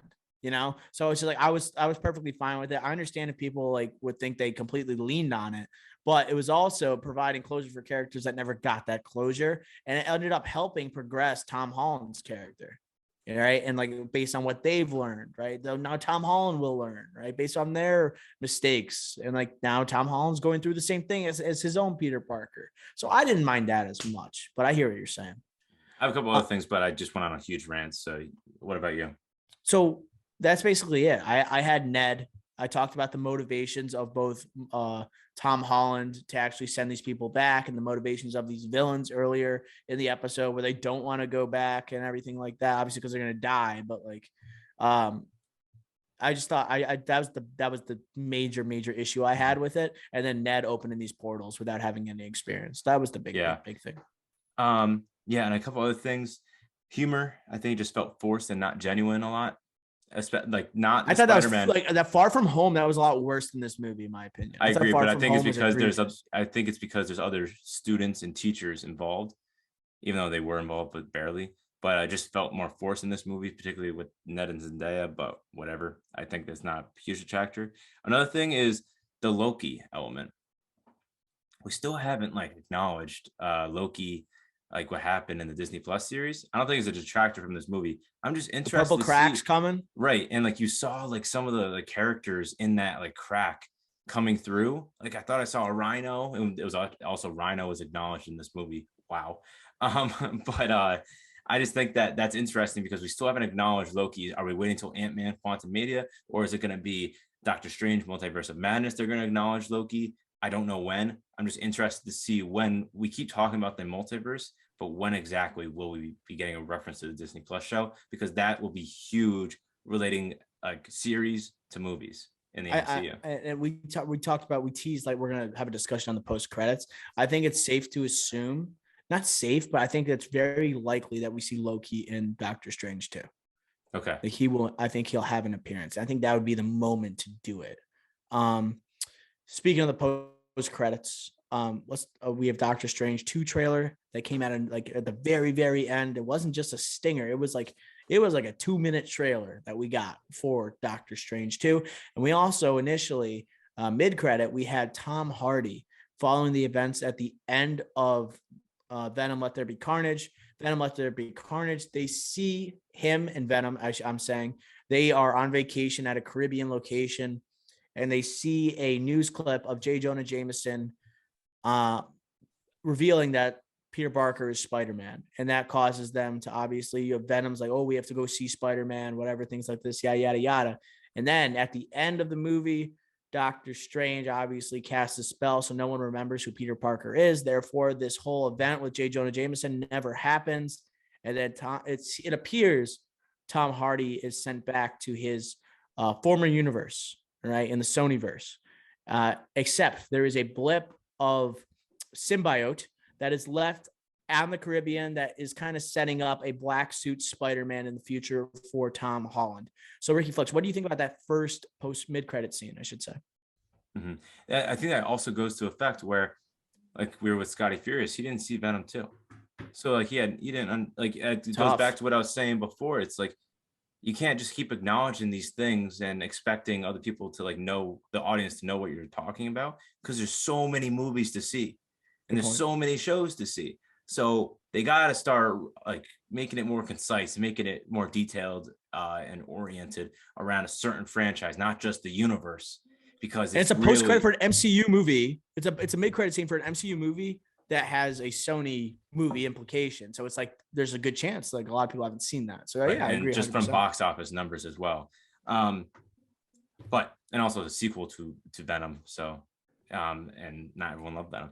But yeah, I will say this is a letdown spot. Not gonna be able to see Tom Hardy against Tom Holland. We've always said like that's kind of weird, but you still wanted to see it. It's still Tom Hardy, another big time A-list actor that would have joined the MCU, would have been great. Now it's just gonna be the symbiote. You mentioned it's probably gonna be a black suit Spider-Man. Okay, I'm fine with that. That would be cool. I do want to see a Venom versus Spider-Man though. I really do. So that's just disappointing from my standpoint. So I feel like if they have the black suit Spider-Man, there will be a Venom in the Right, movie. but it I won't don't be know. Tom Hardy. Right. Or they figure out a way using what Loki has with the multiverse to bring him back in. Oh But my god. I don't think they would keep going back and forth. It's like Michael Scott with the snip, snap, snip, snap. You got to make a Right. decision. And So it's a good I think there's a chance that they bring another Venom that's more of yeah, Tom a Hardy's different Eddie age. Brock, a different Yeah. Eddie Brock. And that's just like this kind of sad thing is that we have this huge franchise. Like you could say Venom is a franchise now. There's going to be a third one most Oh, it's likely. absolutely a franchise. Yeah, like it's its own separate thing inside the Sony universe. And we're not going to just have him face Spider-Man, his biggest foe. Like if we're not going from a Spider-Man perspective, we're going from a Venom perspective. That's crazy. But whatever. I And guess he's cutting this Spider-Man's coming into his own too in terms of like a physical force. And like Tom Holland looked like he was beefing up for this role in definitely. this third Spider-Man compared to the previous two. His maturation in the role, I think it was lining up better to face a Tom Hardy Venom. So it is disappointing. And yeah, so it'd be weird if they have a black suit Spider-Man, just no Eddie Brock. That'd be weird if they did that. I don't know what kind of story they would put together there. And I didn't realize this during the immediate because I was so disappointed because it was clear like most likely Tom Hardy won't be facing Tom Holland. But I was like also complaining, saying like, oh, like if only people coming into this Tom Holland Spider-Man universe were people that knew Peter Parker. How on earth would Tom Hardy get his Eddie Brock be able to get into this universe? But like shortly, like 15 minutes after, I was driving home with Scotty Furious, and I was like, "Wait, that makes total sense?" Because in the post-credit scene for Venom 2, he said the symbiote says, "Like, oh, I've been around for billions or millions of years, so like I've seen everything." And then obviously he knows who Peter Parker is, the symbiote, not Tom Hardy, and the symbiote is a part of Tom Hardy, Eddie Brock. So when they do get put into the universe, they just go together because they're one. So it all makes sense. So Yeah. that's why like you were probably saying like in the beginning, like, oh, I was so disappointed, which I still am, but I was even more so because I was originally saying like that's a huge flaw. But no, it makes Gotcha. sense. No, I hear you now. All right. And we got to talk about the second post credit real quickly. I know we're going really long here and we still got a draft to do, but Doctor Strange 2 Into the Multiverse of Madness. We get the first trailer featuring obviously Elizabeth Olsen as Scarlet Witch. We got Rachel McAdams coming back as Dr. Jane Palmer. We have who else? We have America Chavez making an appearance in this movie, who plays Miss America. And then who else we got? We anything? Oh, we Baron Mordo, played by Chiwetel Ejiofor, coming back with dreadlocks. No, dreads. Was it braids? I have Chichuel back with dreads, but it might be braids. I don't remember. I think it was braids. But he's here. Back after big his return. first appearance. After it's been 5 years. It's gonna right. Long time. And during that time, he was on a high. 12 Years a Slave, Oscar nominated. Now he's coming off of Anton Fuqua's and Mark Wahlberg's Infinite, which was a huge disaster. Yeah. So, and he's just been on a decline since. So now this is hey, we got to pick it back up here. got to pick it back up, going next to Benedict Cumberbatch again, Elizabeth Olsen. Here we go. And then not just Doctor Strange, but What If episode 4, the best episode in that season. That's the biggest What If. takeaway. Supreme Strange. So big.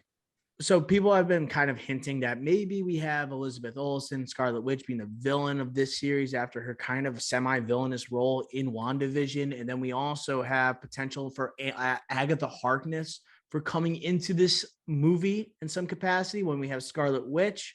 And then obviously Baron Mordo coming back in a villainous role rather than as a peer of Benedict Cumberbatch as Doctor Strange. But the big takeaway, I think for me at least, was the dark Doctor Strange. We get Cumberbatch playing two different roles in this movie, and it's a direct call to the What If series. Yeah. And I don't know if it's going to be connected to what happened in What If, or if it's just adapting what happened in What If. Probably an adaptation. But it's the characters look identical to What If. You see like the original, you get some type of Doctor Strange getting married in a scene with Jane Palmer. We assume, right? So it's kind of adopting that idea from What If. People can kind of safely assume, right? Where it's like Doctor Strange will go through infinite possibilities until he finally gets to marry, right, Rachel McAdams and be with her. And it could create this dark Doctor Strange that he's going to end up having to face, right? This alternate, maybe it's from an alternate reality, right? Multiverse of madness, obviously. Right. And that's what makes us also think Loki's going to make an appearance here, and potentially Sylvie. It could be a massive spectacle. Yeah. I was thinking when I saw Rachel McAdams in the wedding dress, I was like, oh, and then after the trailer, and then you see the Supreme Doctor Strange, it's like, all right, he'll probably like enter and be like, how the heck did you happen? And then he tells him his life story, basically how he became who he is, and it's like a flashback sequence inside the movie, and that's probably one of the flashback sequences is him marrying Rachel McAdams. But I will say this as well, there's a lot of stuff going on here. We got Wanda coming in the picture, Chichwell, whatever you say his last name, he's coming back. Yeah, he's coming back. Doctor Strange coming off of this movie, Spider-Man No Way Home, and all the implications from this movie that has just been created. The multiverse, possibly Loki, a new director, Sam Raimi, coming in, the horror element, Supreme Doctor Strange. And you hear all this rumbling of reshoots. 40 to 60% of this movie has had to do undergo reshoots. I think I know why. It's got to be because of the Supreme, no? Well, so this movie initially was supposed to come out before Spider-Man No Way Home. And so it's kind of reacting to the effects of Spider-Man No Way Home. So they had to kind of rewrite parts of the script to match up what just went down. And I think that's a COVID situation where COVID has kind of replaced these movies when they were supposed to be released. We initially were going to get Doctor Strange this year. Yeah. Doctor Strange 2. It was supposed to come before No Way Home. You're right. That's a good point. These reshoots are basically they're got to fix this order of like movies being shot, and good call. Those ramifications. I was getting a little nervous, but no, you got me back. Full blown excitement. So that's good. But yeah, all in all, wow, we got a full trailer after No Way Home, after that dark ending, and then that reset, the new suit. Very cool. But the big question, Dr. O, is, hey, will Ned be in it? Oh my God. That's going to do it for our review of Spider-Man No Way Home. No, I'm just kidding. We had to give out scores. Ricky Flicks, what do you got? 89 out of 100. 89. Okay. This is a 93 for me. This is a 93 from Dr. O. Small nitpicks, but overall, man, what a spectacle this movie was. And I probably will see it a third time in 2 weeks coming up at some point this week. I'll watch it again. That's going to officially do it for our review of Spider-Man No Way Home. Okay. Ricky Flex, we are now moving on to our top billing draft of the week, and it is all things Spider-Man to go on with the theme of this episode. We did a similar thing with Batman Day a few months back where we drafted our favorite Batman, a movie, villain, supporting character, Batmobile. We switched up the categories a tiny bit this time for the Spider-Man franchise in honor of No Way Home. So we have Best Spider-Man as a category. We have Best Spider-Man movie. we have best Spider-Man villain, we have best supporting character, and best love interest from all, I would say, 4 Spider-Man franchises, including Into the Spider-Verse. No teasing picks. So, Ricky Flex, do you have any questions before we launch into this draft and talk about our favorite things of all Spider-Man? So, like similar to the Batman draft, like we don't have to just pick from the movies. Yeah. So you're asking like shows and things of that nature? Yeah, absolutely. I didn't take that into account with a lot of my picks here, but now that you said that, I think I have an idea. But I'm ready to go. Yeah, you can absolutely pick from a show. This is the multiverse. Okay. And then my other thing I was gonna say is we're not doing scores, but it'd be kind of obvious that the animated series would be number 1 and followed closely by Sam Raimi's Spider-Man, probably. The animated series for what? Everything? For the 90 for the score, music. Theme song. Yeah. God, oh yeah. Unbelievable. Oh my gosh. Yeah, I thought you meant the score. I was confused because we just gave our scores. Oh, for music score. Yeah, no. That like obviously the Raimi one. That's gonna be at the beginning, the middle, and transition. And then the end the funeral. No, I'm putting it I'm putting it in the episode. Like I'm putting it in every single like potential moment. Good man. Yeah. So let's get it going. You got a coin flip. I'll go tails. Coin is flipped. This is like it's tails. This is like the third time this has happened in a row. Okay. So I get the first pick. Okay. So I get 2. All right. Okay. I'm going to go movie to start. I'm going to settle this. I'm going with Spider-Man 2 as the number 1 overall pick, and I'm putting in the category, obviously, of Spider-Man movie. So I wanted to get to this point. I'll wait for Ricky Flicks I wanted to have this discussion during the review, but we thought it was a better idea to save this for the draft. I'll wait for Ricky Flicks to take his pick, and so I can kind of explain why I have Spider-Man 2 over a few other iterations of Spider-Man. But just talking about Spider-Man 2 and that alone, it's more about Tobey Maguire growing up with that Spider-Man, Doc Ock, the humanistic element of his villain, and then it's also the struggles of Peter Parker in Spider-Man 2. All right. I thought they kind of addressed it in No Way Home, where it was a existential crisis he was having. We were getting almost a little philosophical with Spider-Man. We're going deeper in Spider-Man, okay, compared to the initial Spider-Man. And I personally, I like the performance of Alfred Molina in Spider-Man 2 opposed to a more campy Willem Dafoe in Spider-Man 1, right? I'll put that on the table right now. It could be a controversial take, okay? And it has an epicness level to it. Even more so, it kind of raises stakes following the first Spider-Man. You have the dynamic between Harry Osborn growing, the animosity between him and Peter Parker. You have Mary Jane potentially going with a different suitor. And then obviously you have an awesome third act, right, where Harry Osborn finds out who Spider-Man truly is. And that is one of the best moments I think I've ever seen in a movie theater. So Spider-Man 2 is my first overall pick. I'm taking it in movie.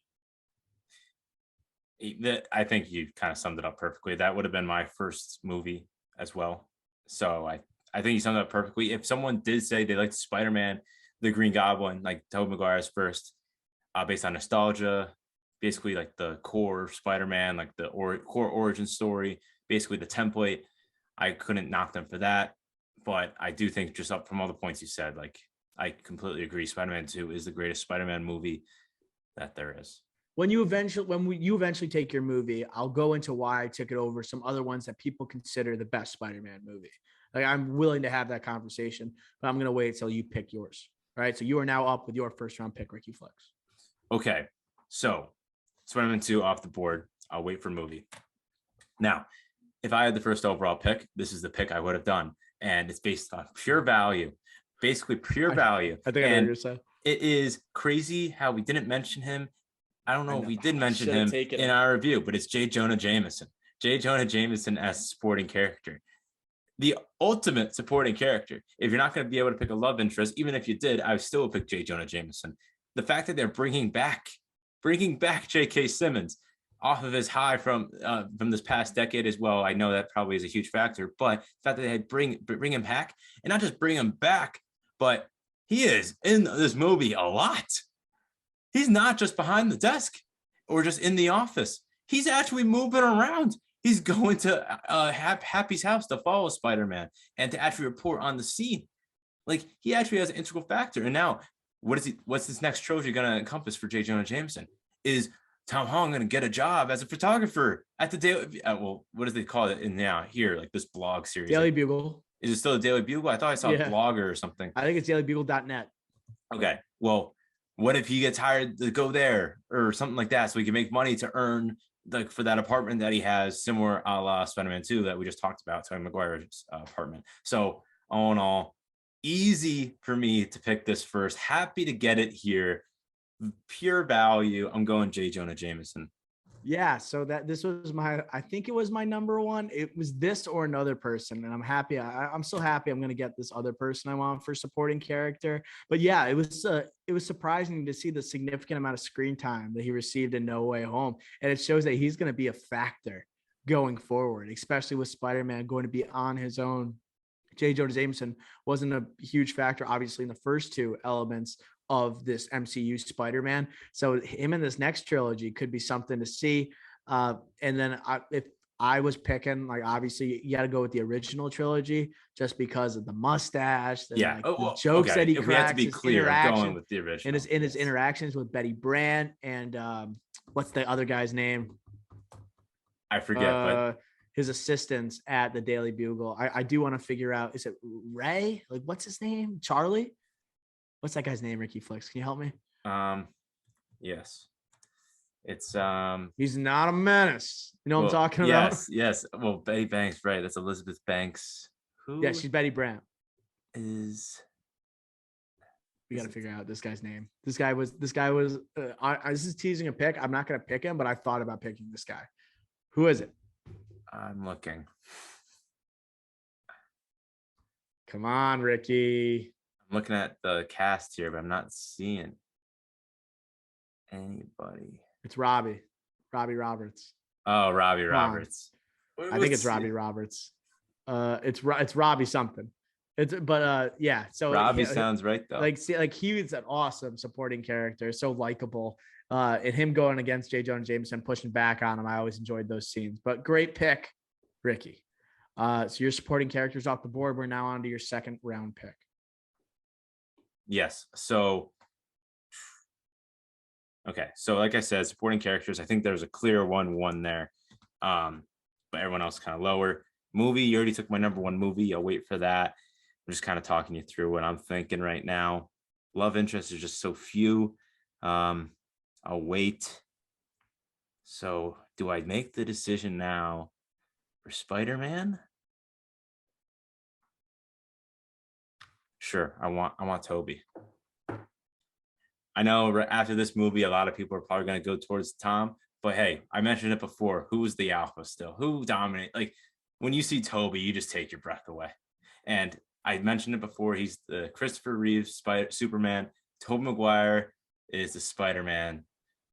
It just always will be. He's the template. He is the original.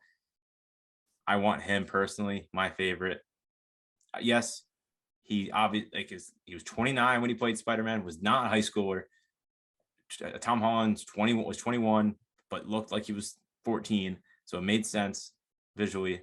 But Tobey Maguire is my Spider-Man. He always will be. He is the alpha. I'm taking him. The true Spider-Man 1. So I kind of wanted to take him with the first overall pick, but I thought I approached the number one overall pick like the best available. And after seeing this movie though, I mean, he's obviously like the one where he kind of like the time stopped when he showed up on screen, whereas like, oh my god, like Andrew Garfield had to show up first because you had to build up to the moment that Tobey Maguire was going to be on the screen. And although he might not be the best portrayal of a Peter Parker because he doesn't seem like he's very quick-witted in terms of like discussion, in terms of like talking trash, in terms of like almost having that naivete as the other two Spider-Men. Not a chatterbox, I should say, and he has that Get out awkward of the element way. to I him. can't see. But he is just we grew up with him. He is our guy, and he has a vulnerability to him that is so crucial to Peter Parker. It's like similar to the James Bond, where it's like we grew up with Daniel Craig and like that's our Very guy. similar. But Sean Connery, like he is more James Bond than anybody could ever be James Bond. He is the original, and he's the pure best James Bond. It's like kind of the same thing. It's like the only analogy I think I could say besides the Superman one, just to kind of put it in perspective. Great points, Flex. Okay. Now we're on to my second rounder. I'll take love interest. We're all going. If you don't pick what I think, it's Kirsten Dunst, Mary Jane. I have to do it, but I don't. I can't guarantee this is the last one I take from the Raimi franchise. It's so good. I can't guarantee this is the last time. So Mary Jane Watson, played by Kirsten Dunst. Once again, this has the nostalgic feel to it. Has the iconic moments. Her like in the first Spider-Man falling off, and then you have like falling off the bridge.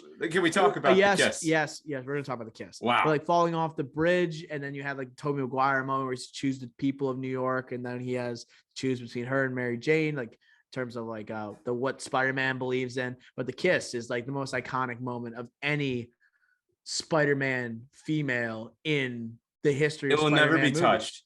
It will never be touched. There's one that is semi-close, but the movie was not good enough to support it. But yeah, the kiss, it won MTV's Best Kiss of what, 2002, 2003? Yeah, 2002. The iconic moments from Kirsten Dunst is just, you can never, no MJ, no love interest can ever top that. No. So that was clear. She was sustained as a love interest through all three movies as well. Which is impressive. All three movies. Yeah. What was I gonna say? You've written a blog about this. Like if you didn't, she was my first crush. Yeah, if you didn't pick her, then I think this draft would just have to end. First Hollywood crush, Kirsten Dunst as Mary Jane Watson. Had to, and I think I was 6 years old when this movie came out. Sounds about right. All right. So moving on to the third round. We'll keep this thing moving here. So you have supporting characters, Spider-Man. What don't you have? You don't have villains. So I'll take a villain. This is tough. Oh my God. I'm choosing between two. I kind of have to take this person. I kind of have to take this person. I already said they're better than the initial, but this other person's role in No Way Home was also spectacular. I'm gonna go Dr. Octopus as my villain. Once again, Raimi franchise, but also now MCU. So Doc Ock. I talked about the human elements of the character, the relationships he builds with Peter Parker, and it seems like that's kind of tried to be mirrored a little bit in this movie with like his established relationship with Tom Holland. Doesn't seem like he wants to pulverize him to start because that's the character he's left with when he's changed to a different dimension, but he wants to understand the science of all of this, which is classic Doc Ock. And he has such a redeeming element to his story, and he completes his arc at the end of this movie. So I am pumped about it. And I love watching his interactions with other Raimi villains that he didn't get to do beforehand. So Doc Ock is my third round pick. Yeah, we spoke about it before. All I request is, can we get a hello, Peter? Hello, Peter. It's so good. Okay. Yeah, you said it enough. Okay, I'm up. So, all right, so everyone's taken something from the board. I have taken supporting character. I have taken my Spider-Man. So now I'll just go my villain. And I actually, like, Molina was my one, but this next one was tough. I think just because now he's been in 2 movies, you got to pick Dafoe now. Now it's like, all right, this is just the Raimi draft. It's basically just the Raimi draft. Yes. If, let's say, Willem Dafoe wasn't in this movie, now I could say it's just because the two of us, we both have our villains, then I would say Vulture, Michael Keaton would be very close to being my pick here. He was outstanding. And I think, and just like the car scene is what we all think about. No, like the car scene, moment. Him putting his hand on the passenger seat. Good old Spider-Man. Just, man, he is amazing. But Defoe's Defoe. He proved it here yet again. We talked about it in the review. Unbelievable. That's who I'm gonna go with. I'll do honorable mentions about other ones afterwards. Yes, no, we got to talk. We got to talk. But that's definitely. I have a couple ideas that might surprise you. It looks like you might as well. So we're on to the fourth round for you, Ricky Flex. What do you got for your? I'm picking this one here because I want my Mr. Irrelevant to be like a good cap off to the draft. My love interest. I'm going Gwen Stacy, Emma Stone. That was my second. It was all right. Wow, I thought I was going to get some take from you, but oh no. I think Emma Stone is unbelievable, and I think she did a perfect Gwen Stacy. I thought she was amazing. I think the chemistry between her, and Andrew Garfield was great, but she also has obviously nothing like a Kirsten Dunst iconic moment, but she's the love interest that dies. She's the love interest that dies. She in the first movie, she goes through death from, or not from Spider-Man's hand, but obviously Spider-Man was a huge part, had a huge impact on her father's death. Top that off with her own death. And in this movie, you could see the implications of her death. And you really believe it the way Andrew Garfield sells it in his acting abilities because of how good Emma Stone was in this movie and the chemistry between her and Andrew Garfield in his franchise, his two movies. Emma Stone, when she was blonde, put in the bank. And that was such an iconic moment in the comics that lived up to that. That was like the great scene from The Amazing Spider-Man 2. Dying at the hands of the Green Goblin. And then like it adds so much more the emotional weight of Captain Stacy dying at the end of the first Amazing Spider-Man, saying, "Leave my daughter out of this." He doesn't leave his daughter out of it. She's in the final act of the movie. You know it's coming, and it still hits just as emotionally hard. And it's tough. And if you're a comic book fan, you literally know it's coming. You hear the words Gwen Stacy and you think about, oh, she snaps her neck. Oh, when Spider-Man tries to save her. That's just what you think of. And it was a heartbreaking moment. And it's great to watch her and her dynamic with Andrew Garfield because they have a similar thing to like Tom Holland and Zendaya, right? They're dating and everything. Yeah. They had a very tight relationship. So you're seeing that unfold on the screen. It makes it that much more impactful. This was my second one for sure. And when I was talking about important moments for Spider-Man love interest, it's the kiss with Kirsten Dunst, and then it's Gwen Stacy dying, and that's it. Those are the two moments. And then you might add Zendaya being saved by Garfield in No Way Home. But good pick. So now that was your fourth pick. We are rapidly coming to the close of this draft. So I need a supporting character and I need a Spider-Man. I'm going to go ahead and just take Tom Holland right now. Just get the easy one over with right now. Tom Holland. Easy. Oh, huh? Wait. Am I picking the right one? Yeah, you're picking a Spider-Man, right? Oh, yeah. Sorry. I'm good. Tom Holland. I forgot I had the first pick. Tom Holland as my Spider-Man. This was an easy decision based off his performance in No Way Home. It was really special. And I thought, even though Garfield was great, he didn't have as much screen time, obviously, as Holland. This is Holland's movie. Holland has the great moments with the suit and without the suit in this movie. And he proved himself as a formidable Peter Parker, right? That doesn't have to rely upon the elements of the MCU. I'm excited to see what the future holds for him. Do you think, Ricky Flicks, that Tom Holland's the quintessential Spider-Man now? That's a tough question.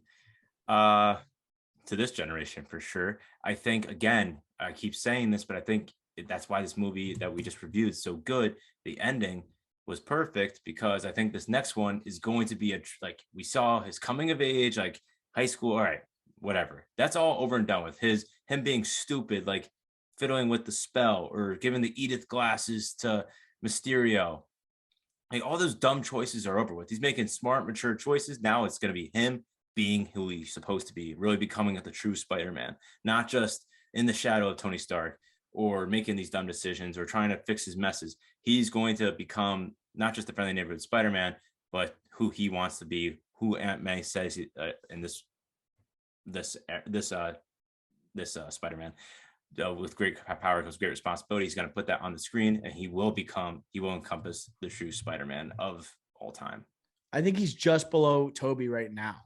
And it's basically because of he's using the MCU mainly as a crutch in these characters for the first two movies. He comes into his own here, right? So I would say at worst, I mean, at best, I should say it's like a tie between him and Maguire because Holland has put so much time into the character, right? 3 movies. Then we have 3 more outside appearances in a supporting role. Then we're getting another trilogy. It all just depends on how this next trilogy performs. If it is better than the next 3 movies, there's no question, obviously, because that's 9 movies with him as Spider-Man, which is insane. Well, actually, yeah, 9 movies with him as Spider-Man, which would be insane. It just depends how they perform right now. Some people could easily say he is the quintessential Spider-Man at this point, but after watching the power that Tobey commanded, like even by just barely acting, it just shows like how much he's respected. The audience reaction when Tobey showed up. I'm willing to still say that Tobey Maguire is the Spider-Man, but it's Tom Holland is either already there or right below. Agreed. So I need a best supporting character. This is tough. And you already have a supporting character. I know what I would pick. I know who I would pick if I were in your situation. I know who I'm going to pick, but I'm going to run through the rest of the characters that could potentially be here. Old Aunt May could be on here. I will not pick her. Peter B. Parker in Into the Spider-Verse. He is in the mix right now. I'm stuck between him and another character. So Peter B. Parker is in the mix. Flash Thompson, shout out Joe Manganiello in the initial Raimi trilogy, will not be picked. Ned Leeds will not be picked. Harry Osborn will not be picked. Wow. I'm going to go. This is who I'm rivaling against. Peter B. Parker and Into the Spider-Verse, and then OG Uncle Ben. Wow. The OG. Uncle Ben. Yeah. Want me to pick, or are you gonna list some? No, I'm letting you pick, and then I'll list some. All right. So you want me to pick? Yeah, go. You go. I gotta go. OG Uncle Ben. I gotta go. OG Uncle Ben. Not Martin Sheen, to be clear. No. This guy was way before our time. I'm looking up the name right now. OG's Cliff Robertson. Cliff Robertson as Uncle Ben in the original Spider-Man. This is the man you think of when you hear with great power comes great responsibility. The most, and talk about the heartbreaking moments, Tobey crying in front of him on the street. This is like the moment that he becomes Spider-Man. And Martin Sheen I feel bad for him. There's just no way he could have lived up to the OG, to Cliff Robertson. And his death, like it's very apparent in all 3 of the Raimi trilogy movies, especially obviously when you have Spider-Man 2, Tobey admitting to Aunt May that he played a part in the death of Uncle Ben. And then the third one, Flint Marko is the one who actually kills Uncle Ben that Tobey Maguire is trying to gain revenge from. So with great power comes great responsibility. Ben Parker, Cliff Robertson is my pick. Yeah. And like, this is like one of his last roles is in this franchise. Shortly died thereafter. But like Cliff Robertson, I'm just looking now. He won an Oscar in 1969. Like he's an Oscar winner. He's a good actor. Yeah. And we only know him for this. We really only know him from this. That shows how naive we are. Yeah. But no, that's great.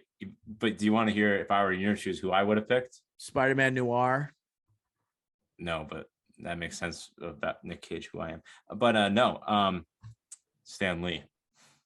Oh wow, yeah, that would have been I would have the cameos like. No, that's good. That's good. Yeah, so that's good, Ricky Flex. Now you're up with the 5th pick. Yeah, I'll do it more on the mentions after. All right, so this could have been the Sam Raimi draft.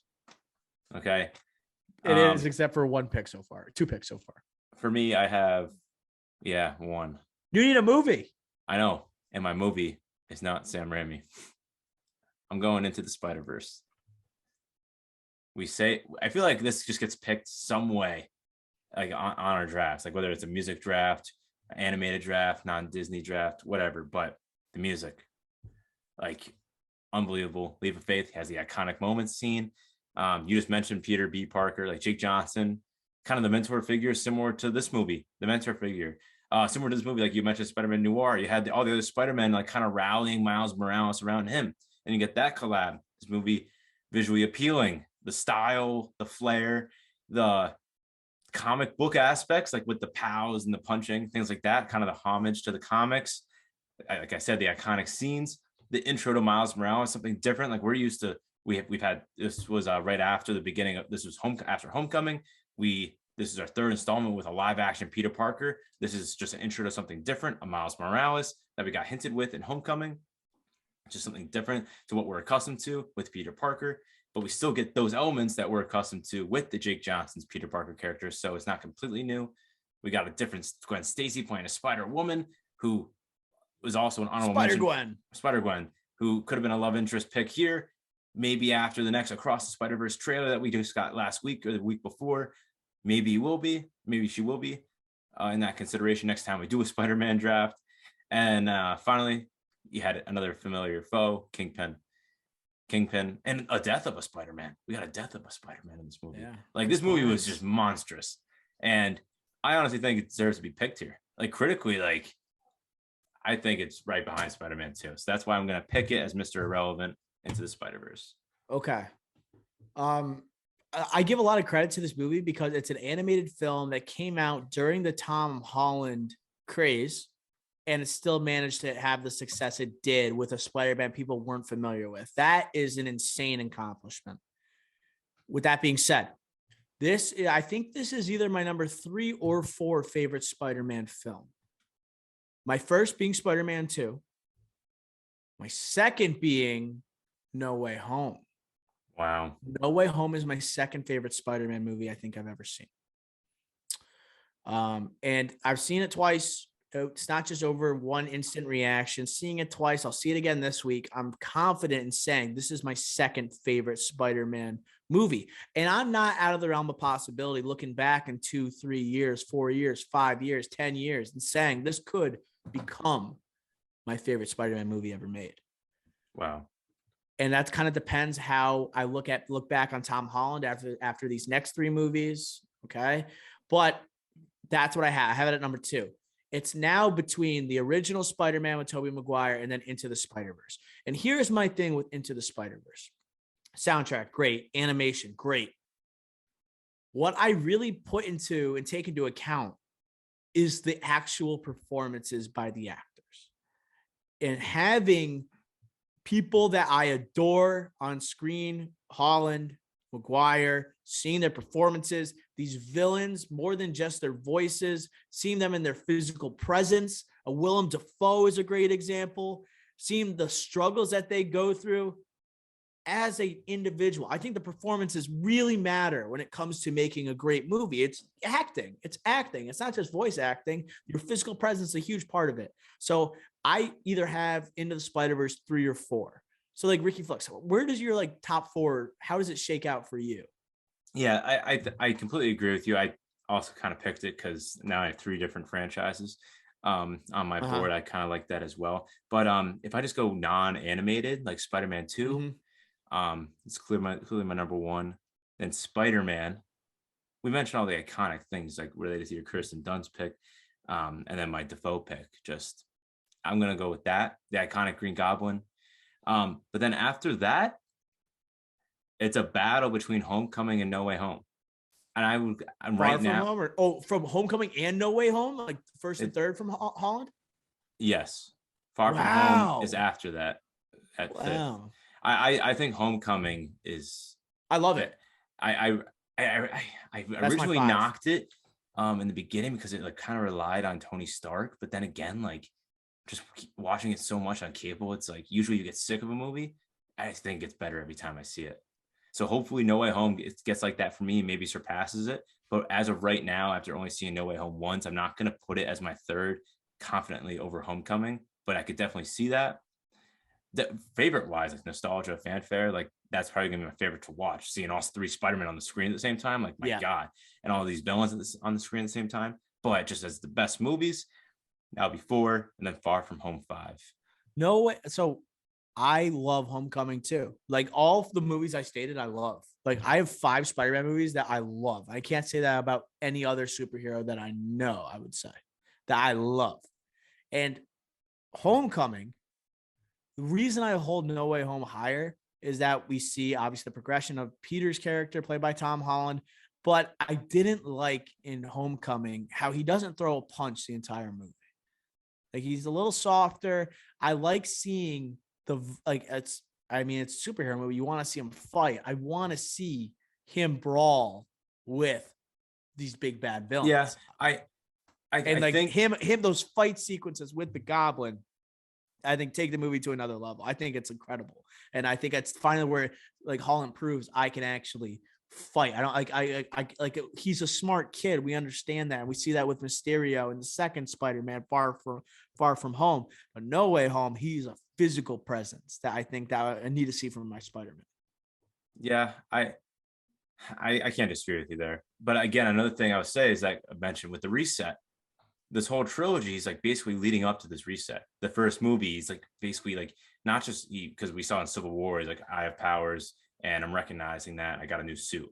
This movie's like, hey, I'm not relying on my powers. Homecoming, that is, I'm not relying on my powers. I can use my smart. I don't need a suit, like whatever. Second, and then Far From Home is like, all right, like he's trying, finally the MJ relationship, getting his spidey senses, the tingle, which I still hate that they use. As in the wording of tingle, not spidey senses or anything like that. I hate that too. Right. And then this one, it's like, all right, he's full-blown Spider-Man, making that leap and then making that full-blown maturing factor, maturing step leap.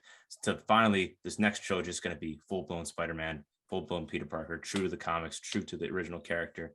I can't wait for it. And I think that kind of goes to effect of what this trilogy has done. And Homecoming just started it. And I really liked it. Like that's still, for me, that's probably like a 92, 93 score for me. Mm-hmm.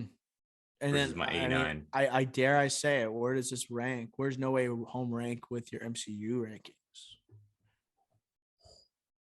I kind of brought this up earlier. It's just below God tier to me. Where so it's like Infinity War is my favorite. Infinity, in terms of like MCU, like the only thing is about this movie, why it's not like near Infinity War or Endgame, is because in terms of MCU movies, it doesn't have the implications to the rest of the universe. Similarly to Infinity War, Endgame, a process that is only involved with the MCU. This one's pulling from Sony franchises that have nothing to do with the MCU. So in that regard, I can never put it up next to Infinity War, Endgame. But in terms of like favorite movies in the MCU, it's next to Infinity War. Yeah, favorite. Yeah, definitely. I think favorite is right next to it, right below it. Best, definitely top 5. I'm just thinking Infinity War, Endgame, not in this order, but Infinity War definitely won. Infinity War, Endgame, Iron Man, Winter Soldier, Thor Ragnarok are like the other ones that would compete with it, and Homecoming, obviously, for me. Yes. For best. You said Winter Soldier? Yes. Winter Soldier, Ragnarok, Infinity War, Endgame. Guardians of the Galaxy? Nikes, yeah. I would say that competes, but I still want Spider-Man. Yeah. Like that's the thing. Like with these movies, like when you think of Marvel, you think of Iron Man and think of Captain America. But like they had the Captain America shield on the Statue of Liberty in this movie. Who is their biggest asset? It is Spider-Man. And they made the quintessential Spider-Man movie here within the MCU. It's hard for that not to be a top tier Spider-Man movie. So I'm putting it right below the God tier with what you're talking about, Winter Soldier, Ragnarok, Guardians of the Galaxy, in my opinion. That's like the grouping. Yeah, I agree. All right. Honorable mention. Let me read through the list before we wrap up here. Ricky Flick, I had the first pick. So I'll go. Dr. O has Spider-Man 2 as his movie. Mary Jane Watson, played by Kirsten Dunst, as his love interest. That sounds good to say. Doc Ock as the villain.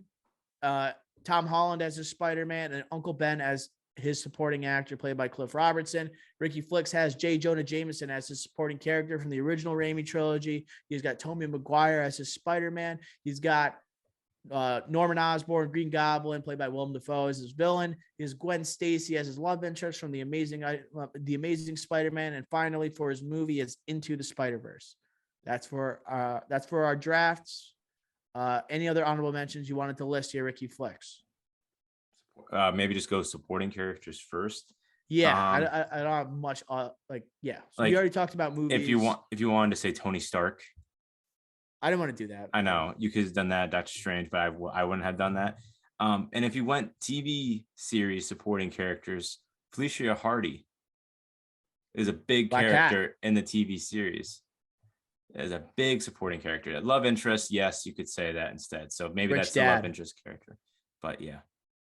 I had, who did I have? Peter B. Parker is the one that I wanted to take there. Right. And I already listed out the other ones I had. Villains. I mentioned Vulture. And then I had 2 TV series ones again. Hobgoblin, Mark Hamill, voicing the Hobgoblin, amazing. And then Kingpin in the animated series. Me too. Love I was that. thinking Kingpin. So good. for sure. Yeah. Yeah. Kingpin was an awesome one. And if you set him for Into the Spider-Verse, I wouldn't hate it either. Kingpin for Into the Spider-Verse. Huge. Also, Prowler would have been an interesting pick from Into the Spider-Verse. Wow. Mahershala Ali. That one crossed my mind. I was never going to pick it, but if we had to go like a 4 or 5 person draft and we change up the categories a little bit, I could see that with that's like his Uncle Ben dying, that moment for Miles Morales. Right. You know, that's the moment. Love interest. Only other one was MJ. And then you had Gwen Stacy in the MJ, in the Holland movies with Zendaya, and then you had what's her name? Laura Harrier. I forgot what character. Michelle. She played Michelle in Spider-Man: Homecoming. Oh yeah, I totally didn't even think. Is it Michelle? What's her name? No, Michelle is MJ. Yeah, Michelle Jones. Laura Harrier. I'm typing it in. Homecoming character, and that is Liz. Liz, yes, it's Liz. Yeah, I didn't even think of her. But yeah, in Spider, yes, you mentioned it. You said all of them. And Elizabeth Banks, Betty Brant. Not bad. What else we got? Anything else? You mentioned the movies. Spider-Man, like we obviously mentioned Garfield and the 2 we picked. Spider-Man TV series. But Miles Morales would be the only other Spider-Man. Yeah. All right. Well, Ricky Flicks, hell of a show, an action-packed show, a long show. Hey, it's tough to follow up Spider-Man No Way Home review and draft, but the best way to do it, double review with Leo and Bradley Cooper starring in movies with an unbelievable cast. Yeah, clap it up. Like, it's December, folks. December, movies, Oscars, we ride. Hell yeah, Ricky Flex. That's going to do it for episode 68 of the Drive-In Podcast.